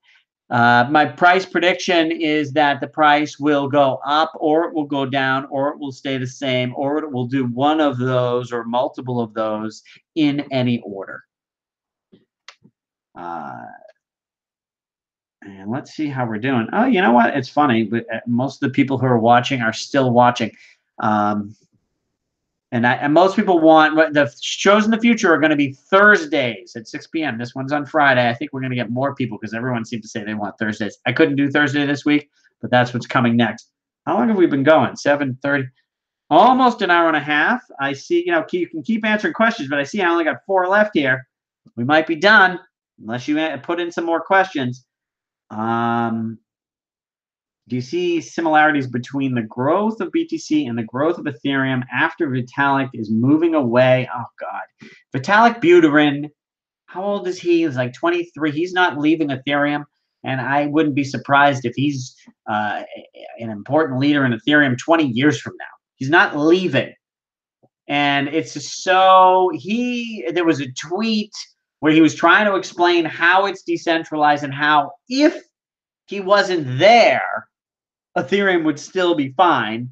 And the fake news picked it up and like, oh, Vitalik's leaving, Vitalik's leaving. Then he retweeted it, said, just to clear up, I was not saying I'm leaving. I was making an example, which was clear from the original tweet, but he was making it very clear he's not leaving. He was just saying that as an example to explain how Ethereum, he's not leaving. And after he cleared it up, the fake news still kept coming out about articles about how he's leaving. Okay. Don't, and like, I talk about doing research. You do research by seeing who's running the projects, who's using these things, how does it work. Do not read the news. News is not research. I follow some news because it can point me to things to research or alert me to things to research. But a journalist is not an expert. I was at a conference. I met a journalist. She didn't know how to spell Bitcoin. I mean, she didn't know anything. She's probably a great writer. She's been a journalist for a long time. She used to do political journalism. She was hired by I don't want to say who, to, write about crypto, and she'll do her best. Maybe she'll interview people, but she's not an expert. She didn't know anything. She could barely understand what I was telling her. Don't get your news is not research, and that's why you see stupid things like Vitalik Buterin is leaving Ethereum. You only see journalists saying that because it's not only do they necessarily know what they're doing, they're always thinking clickbait. Ooh, Vitalik Buterin's leaving. People will click on that. They'll look at the ads. Awesome. Fake news. Whatever.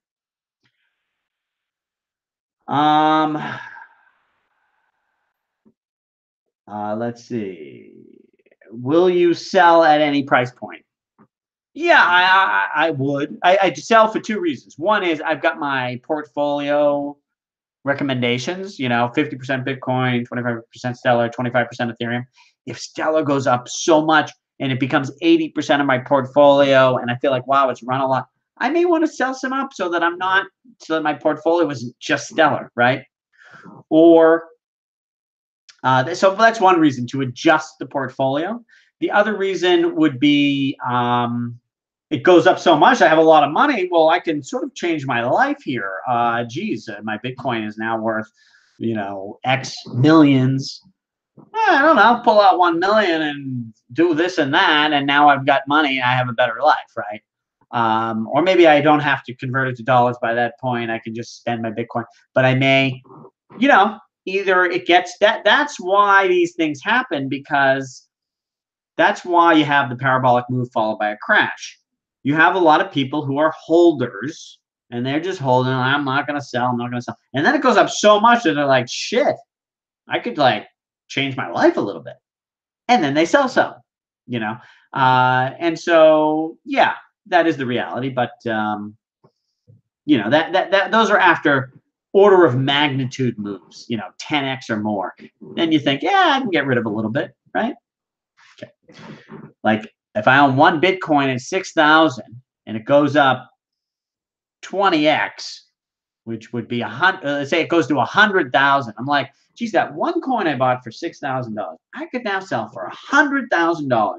And with that $100,000, I could, do ABC. It's only one Bitcoin that I just bought a year ago or 2 years ago. Yeah, why not? And I sell one. And at that point, too, it's like, oh, it's only one, right? I'm not getting rid of my position. So there you go. What coin do you see being utilized between Asia and US? I think geography becomes less and less of an issue, and the more issue is common activities. People who want to lock up collateral and borrow against it may be drawn to Ethereum and MakerDAO. People who want a store of value that they can trust may choose Bitcoin. And these people may be in the US or in Asia or in another place. And we become grouped more based on needs and wants and interests rather than just geography.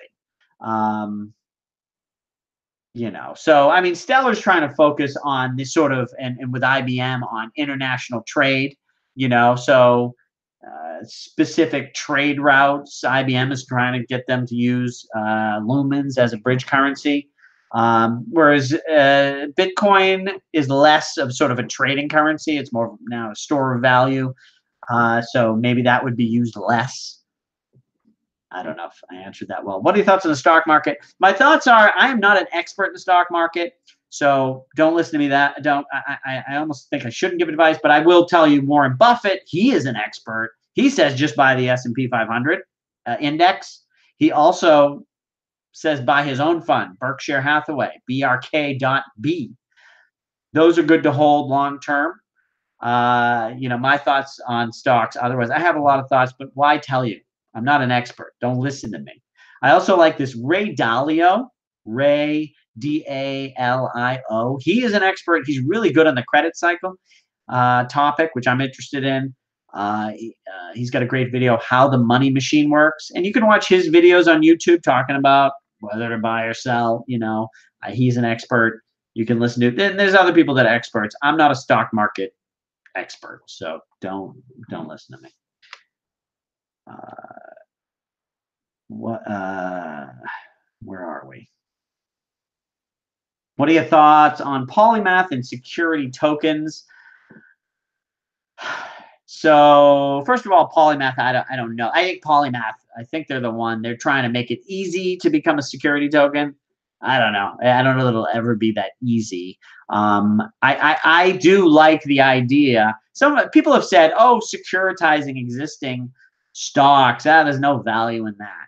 But to me, someone was like, oh, because if you want to buy Procter & Gamble, you can easily go and buy it. I'm like, really? Well, what if you're a guy in Vietnam and you want to put $10, which there maybe is a fair amount of savings for somebody, into Apple stock? So you want to buy 0.2 shares of Apple stock, and you live in Vietnam and you don't own a computer and you want to do it on your phone. You'll only be able to do that with crypto. I think that, having a world like that, I think would be really cool. I don't know that that's happening anytime in the near future. What someone was telling me was the idea that private equity that has no distribution is going to start being traded. Imagine Uber, right? Uber shares that private investors own, being able to trade that as a security token. That's a quick advantage because the people who own it have no liquidity, right? And now all of a sudden they would have liquidity. I think that's coming as well. What else? And I think there's going to be a lot of cool tokens created where you buy, some of these utility tokens. They're a utility token, but it also pays a dividend and some funky things. And you are making a bet on the health of the system, and you're going to be rewarded through holding the token. I think some cool things are going to happen, and those will be called security tokens. I think all that stuff is theoretically awesome. I'm not sure what happens with U.S. regulations. To me, they're a little backward, and slow and difficult. And then also regulation. It seems to be there's the United States regulation, and then there's regulation in the rest of the world. And a lot of companies and exchanges are focusing on everywhere but the U.S., and then some are focusing on only the U.S. And there's a lot to see how it plays out. I think it's coming, but I don't know. Can you talk about your goal, vision to educate young children with financial topics? Yes. So my thing, first of all, was to just go through everything that exists now, take notes, come up with ideas. I want to create a workbook.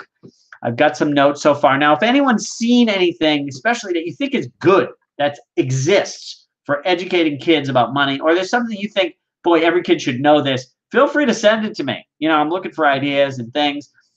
I want to, first step is to kind of create a workbook / course. And then the next step will be to test it, try to get, 20 kids and teach all the stuff I have.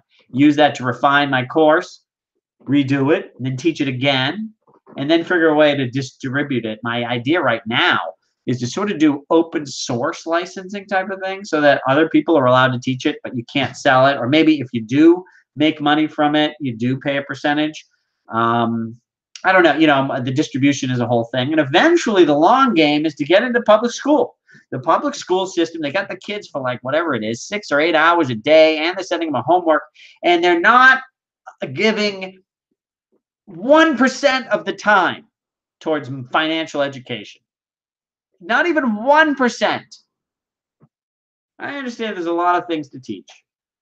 But what happens, what happens right when you graduate? And let's say you graduate college.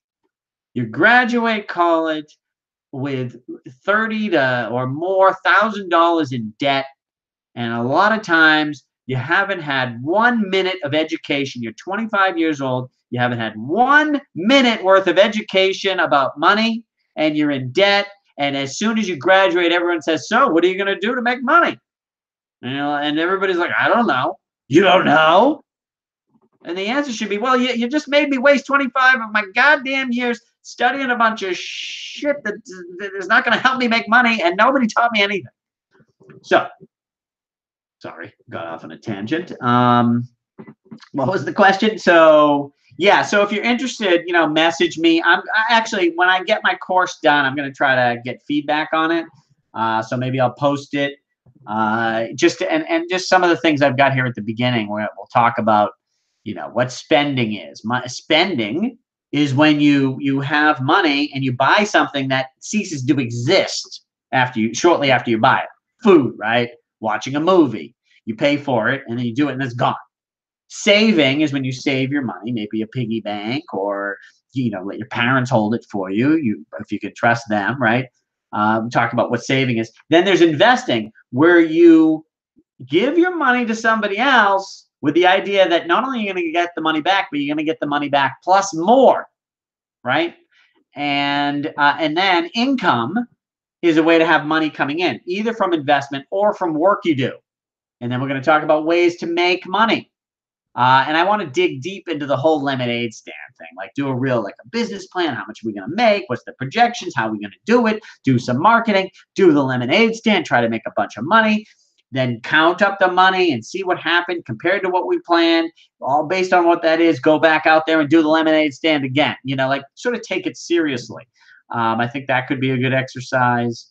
I got a lot more things. I don't know. I don't know if you guys have more. You want me to talk more about that? I could do a separate show. I just started sort of writing it out. I don't know how much if I should go through everything I have, but let me know your thoughts.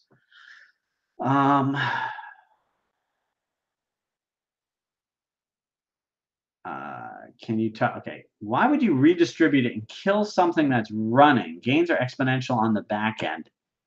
I think you're talking about why would I sell when something's exponentially up? Because the pattern is things go parabolically up and then fall 70 to 80%. And, at least the situation as it is now, this is, if I want to buy, even if you could buy things with Bitcoin, at the end of the day, money is just is something that holds value until you actually, what I care about is my shirt, my house, my car, my things I use. Money are just tools. I guess it's a tool. It's a thing that you hold in order to get the things you want. If you never sell it, you're never living, right? If all you do is accumulate money, you die rich and maybe you didn't have that much fun. So at some point you want to sell some, and I understand, well, I could make more if I save every penny. To that point is, well, if you save every penny you ever make and you never spend any money other than on food and water, well, you'll be wealthy, but what kind of life is that? Remember, you're building a life, not just a business. You're not just trying to accumulate money. You want to have health. You want to have relationships. You want to have fun, and you want to have money. But don't get too crazy just for money. You lose track of reality. What happened with your love for OMG? I've talked about this before. Omise Go. I like the long-term plan that they talk about. I like the team. They're well respected by a lot of people. It seems like it's probably going somewhere good, but it's going slow. It's hard to get some real good info. I've wanted it. I have sort of I know the guy who knows the guy to meet with this Vansa, who's the managing director. Supposedly, at some point, I've been told we could have a meeting. She'd meet with us and talk a little bit of what's going on, and maybe we could. I would invest in OMG if I knew more about what they're doing. But I don't. I bought a little bit back when I got excited, and honestly, in hindsight, it's a mistake. It's not my rule. Has it launched? How's adoption rate? I bought it before it launched, right? And so I'm still sitting on it, and it's down. If what they want to do, the thing I like about them is it's a payment processing system that exists. One of their clients is McDonald's and other big companies, and they do a lot of processing business, and they're gonna convert those customers to a decentralized app they create where people can pay in any currency, and this is throughout Asia. Well, that sounds awesome, but they're just building the decentralized exchange, and then I guess they got to get volume on the decentralized exchange, and then somehow they're going to convert these existing customers onto this new platform. I don't know. When is this all going to happen? What if it takes 5 years? Maybe someone else beats them to the punch. I don't know. So I'm holding what I have. Not a lot. Because I don't hate it. I'm just, I wouldn't buy more until I get more info. So, price prediction, still the same. I love people who ask me, I just made a video, I think it was last week. And the question is, do I still have the same opinion as I had on the video that I made last week? It's okay. I guess you can ask, but to me, it's like, I hope to have the same opinion for a year. Like, on one hand, it feels good when you hold the same opinion, but Warren Buffett, Charlie Munger have a very, one of their favorite sayings that I think is very important. Every year, get rid of one of your best ideas.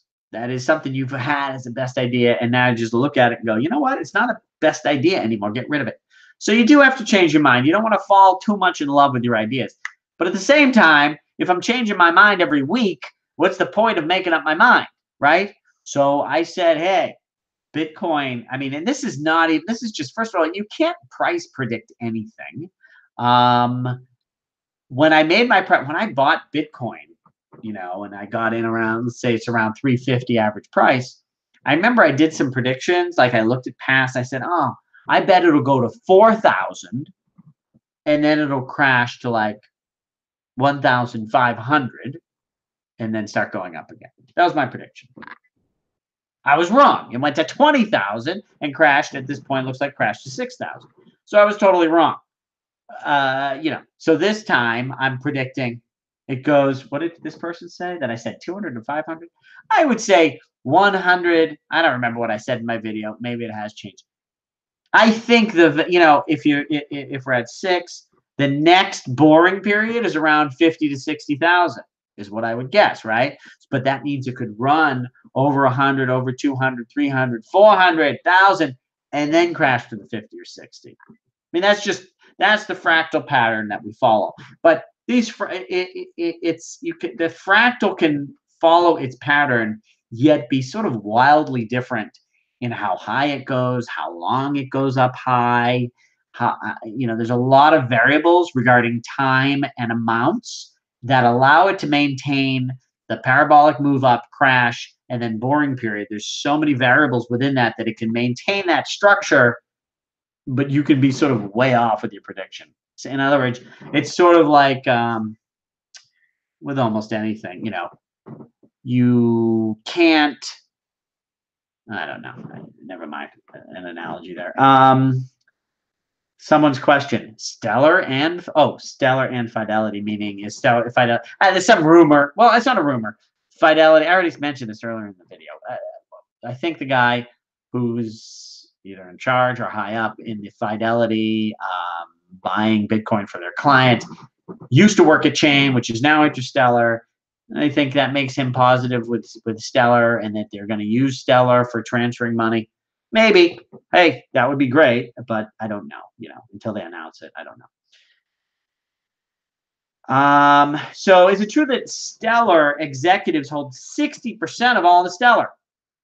So keep in mind the difference between Ripple. Ripple is a private company that holds whatever their percentage is, like 60%. of Ripple, and they're using that to help fund Ripple Corporation. Stellar has, I think, 60% or more that is being held, but it's held by the Stellar Foundation, which is a separate nonprofit, and they're distributing tokens to partners to facilitate growth. In other words, they work with somebody and they say they're going to use Stellar, and then we'll gift them some Stellars in order to get the ecosystem going. IBM, decided to partner with them. IBM is very regulated and concerned about being above board. And they said they liked the way the Stellar Foundation is run. They felt it was open and trustworthy regarding how those tokens are going to be distributed. I mean, they were very concerned that they would join up with a company like Stellar, and they looked at Ripple and they were like, no, we don't like it. It's very opaque, I think is the words they used. With Stellar, they trust that someone's not going to make a deal with IBM and then dump all the tokens and make them look shitty, So I don't know. IBM trusts them. And this Jed McCaleb, I know some people think he's a scammer, and I hear people get these negative. To me, the guy seems like a winner. He wants to win. I don't think he's going to ruin his token by I think it is strategic. It could be strategically very valuable that they have all those tokens in their pocket. What if you want to get a big central bank to come on board? Hey, we'll give you 10% of the float to get the ECB, right? Something like, I mean, I'm just pulling that out of my ass, but it could be that holding all those tokens could be strategically valuable in the long run. So I'm not worried about it at this point. I don't think they're going to do anything to ruin the value. Jed McCaleb and company has a long-term view, and they want to win. So I'm not worried about it today. And inflation, Stellar inflation is 1% a year, and you can get the inflation. The problem with inflation in the dollar is the reason they have inflation, they print more, and they're not giving it to me.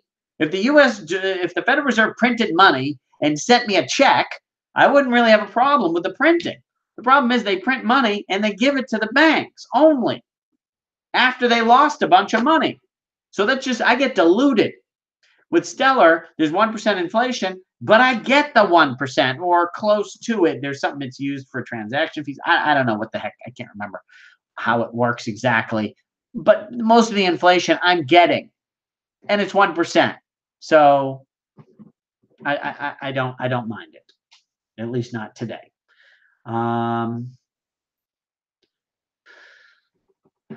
Let's see. What about Storage?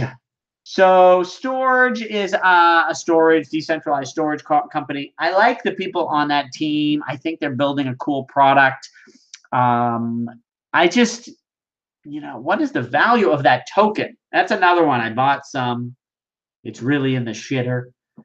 I'm watching it. I have a tiny bit. It's like, I don't know. I'm not selling it. I think it's going to end up being listed on Coinbase eventually. I saw Sean Wilkinson was at Coinbase, had a meeting. They're very above board. It's a great team. And Coinbase they list what I consider to be shit coins and coins worse than Storage as far as my confidence that it as a coin can be successful. In other words, Storage could be a super successful decentralized storage platform, yet the token doesn't really appreciate. Like it's not integral to the system. In fact, it even says in the white paper that they could operate their system and not use a storage token, but they do find having their own token does have its benefits, and that's why they're using it. I don't know. I'm holding it. I bet the thing has a crazy run one day, and I may get out of it if that happens because I don't really see the long-term story. I had some, and I was looking forward. I thought they hired somebody to come out with a policy, a real strategy regarding the token. Some guy who was a crypto economics expert, and then that person seemed to disappear. So I don't know. I wouldn't buy any Storage right now. Like I said, I'm holding a teeny bit. Maybe I'll get lucky. We'll see. You should see how they teach kids the math. Yeah, I've heard about this new math thing. I hope I saw something about it. I was very confused. I've heard some people say it works. I don't know. When my kids start learning it, I will look at it. Okay. Oh boy, we were almost done for questions. I asked for more. I'm getting exhausted. So how long has it been? Oh my God, it's almost 2 hours. I'm gonna try to finish the questions. If you keep writing questions, I might not get through them all. Although here's a bunch of comments and not questions, so maybe I'll wait. How did you find motivation to? I'm trying to build a business, online products about is lack of motivation. Um, so it's lack of motivation. What's your goal? Like I've seen this review. I have no motivation. What's your goal? I want to make money. Okay. Well, how are you going to make money? I'm going to work hard. Okay. You're going to work hard at what? I don't know. I'll do whatever. Like, how can you be motivated about doing whatever to make money? That's not exciting. Look, what is your goal? Write it down. Take that goal, make it a little more exciting. Just add something to it that makes it a little sexier. Then take that goal and make it a little bigger and a little better and a little cooler. Make a good long-term goal that's exciting, that excites you.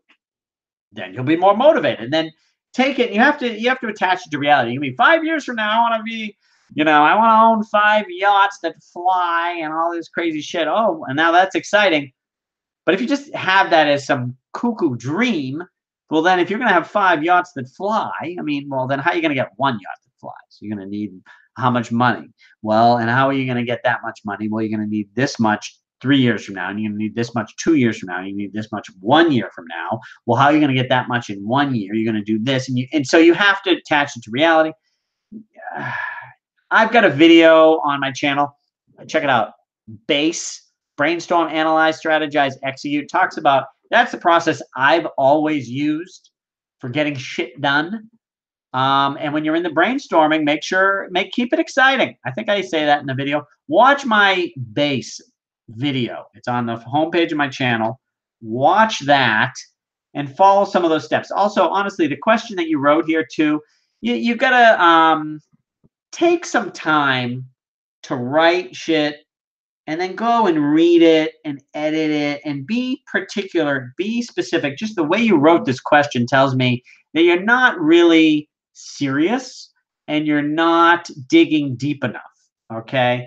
How did you I'm just going to read. How did you find motivation to, I'm trying to build a business selling online products about picking up girls. Problem is I lack motivation because I have a lot of success with women, but I have 0 money. Like 1 sentence. Come on. I mean, I guess I get the point. I shouldn't pick on the grammar.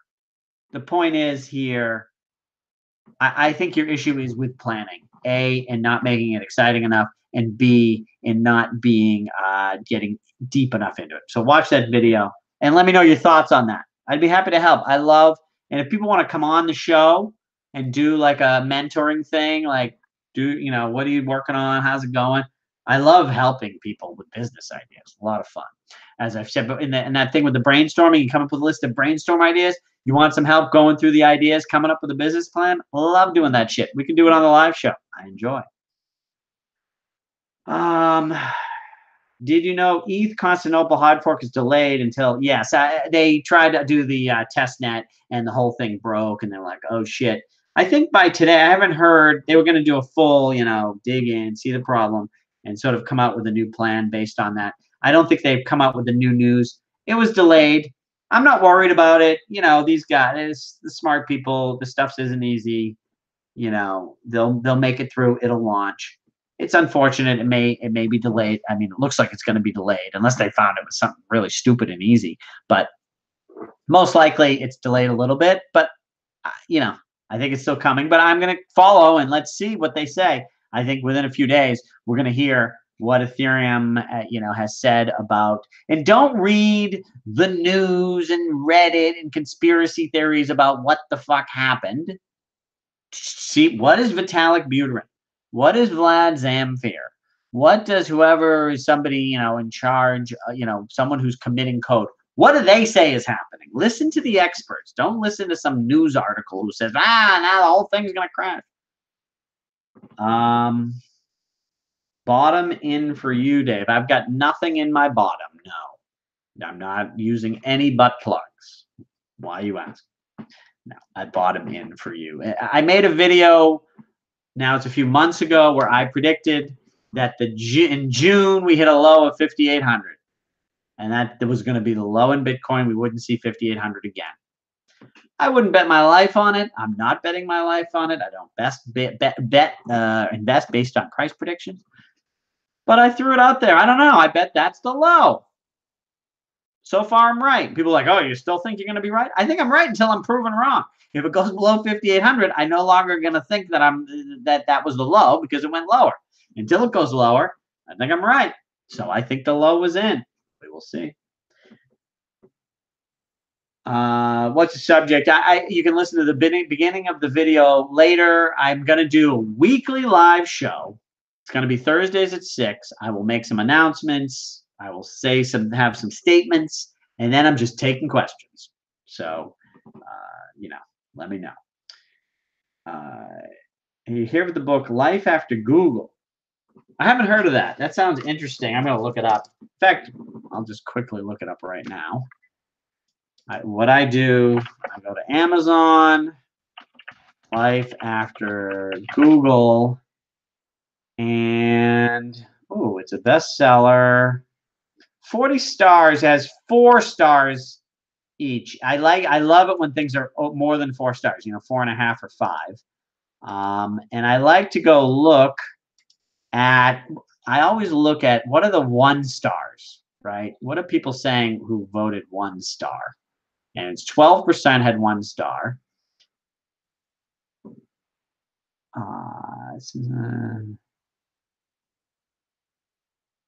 No clear conclusions.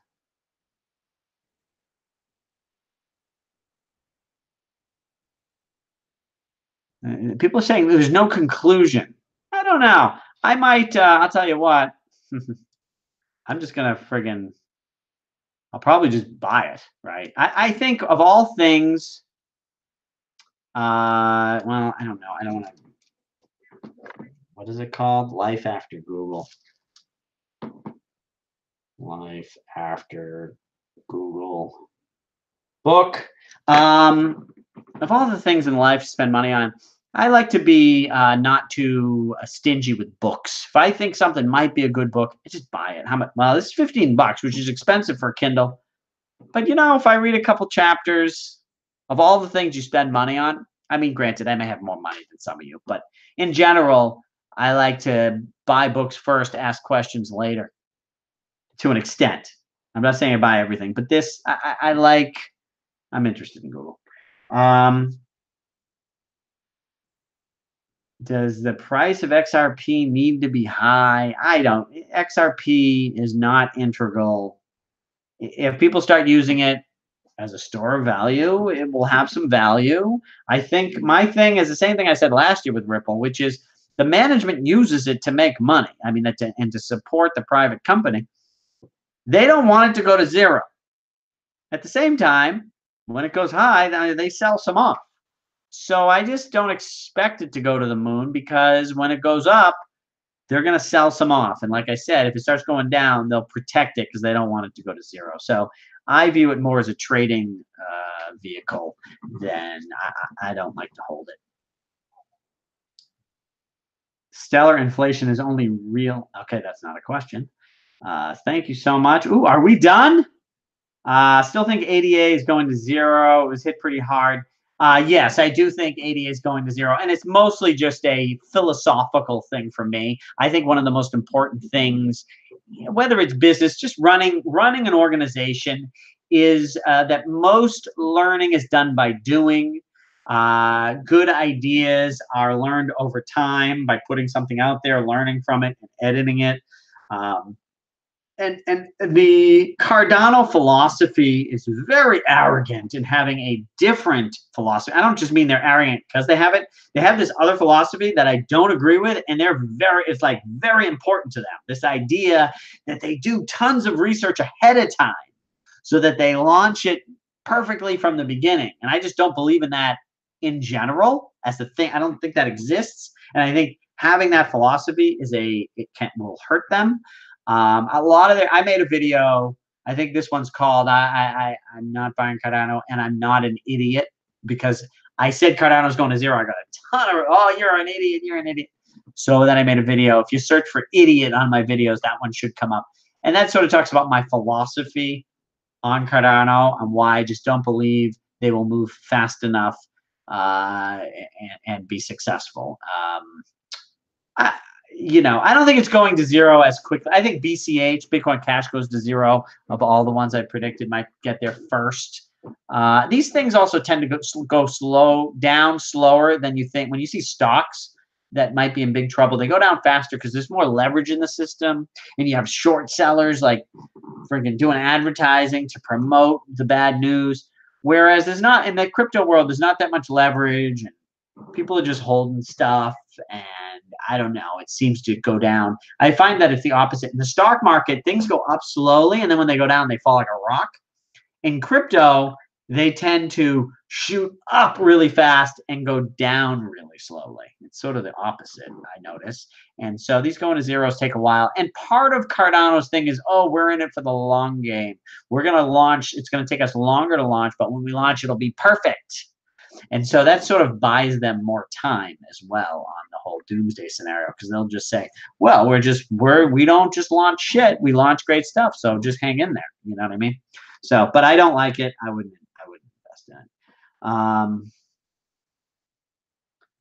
What is a good investment vehicle? I get scared when I hear this investment vehicle, and people are like if you want to invest in Bitcoin, go buy Bitcoin. People are like, oh, I want an ETF, because I want an investment vehicle. I want to give my money to a Wall Street person who will take fees so that they can buy Bitcoin, and I trust that they're actually bought it and they're holding it from me, but I can actually never get it. I really want that vehicle. And people are like, oh, it's hard to buy Bitcoin. It's hard. You go to Coinbase, you open up an account, you hit buy. You use your freaking credit card. It's a little expensive with a credit card. You wire money. It's hard. It's not hard. You don't need an investment vehicle. What the hell's that even mean?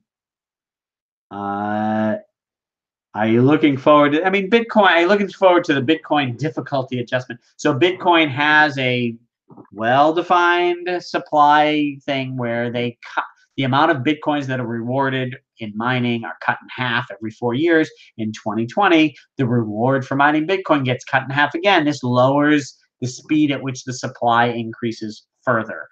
I think this stuff is well laid out and well defined. I don't think that the day it happens, it creates any big deal, because I think people, the big miners, are well aware of it well ahead of time and are planning accordingly. And it's not like all of a sudden they're getting half and like supply shock and price goes up at that day, because it's not a surprise. So one of the reasons to invest in Bitcoin is the game theory that there's a very limited supply, and the supply is decreasing, and so therefore you hold because it's deflationary thing, because the supply is limited. And that's a long-term story, and just whatever happened, it gets, one of the halvings is in 2020. That in and of itself is not a big deal. It's the full story of the supply schedule.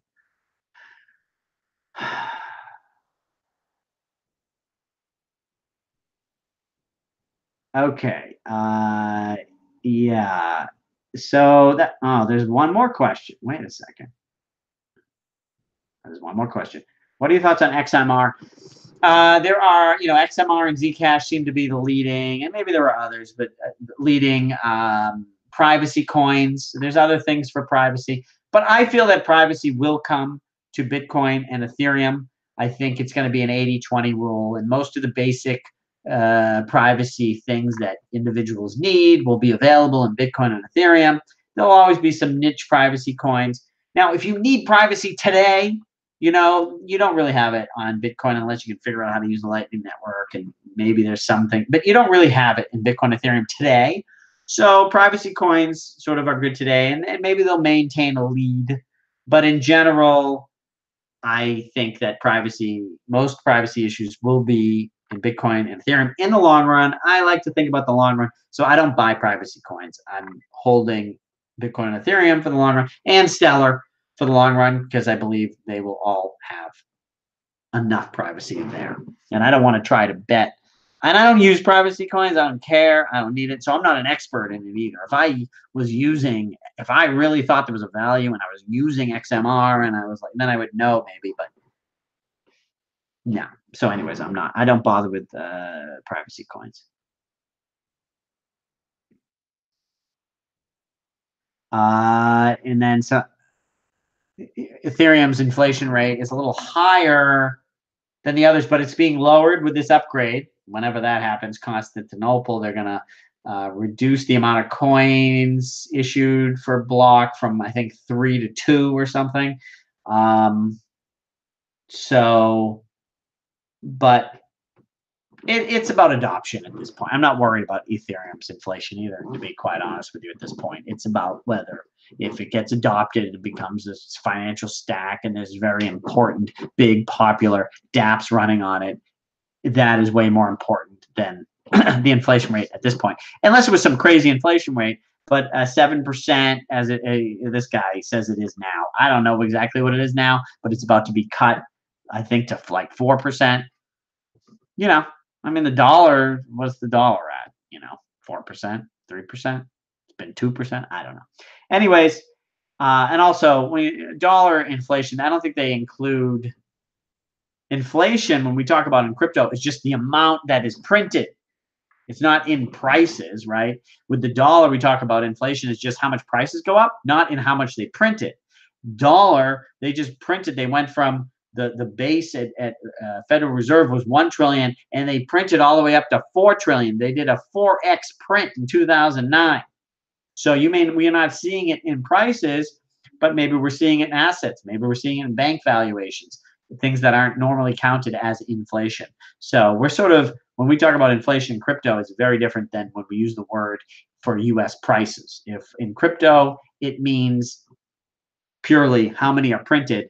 With the US dollar, if we were talking about purely how many are printed, the inflation rate is much higher than 2%. Okay. And one more question, and then we're going to be done, I think.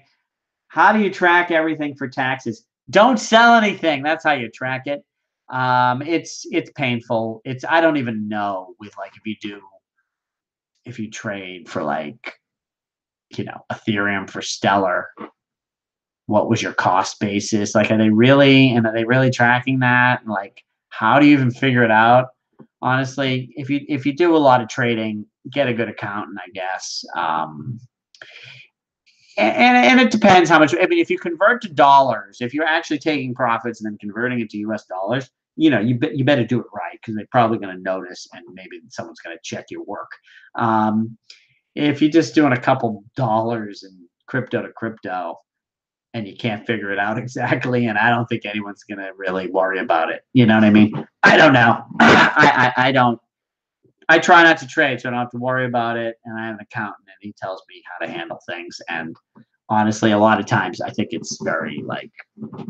Granted, I think some accountants will say, "Well, then your accountant is just stupid if he doesn't know exactly." Some of this stuff is gray area, and honestly, to figure out the cost basis when you're doing two different tokens, it's very confusing. I don't know. I'm no expert. I hope they change the rules to make it simple. All right, I am exhausted. How long was this? 2 hours. That's not bad. Okay. Thanks for coming. It was fun. Much love.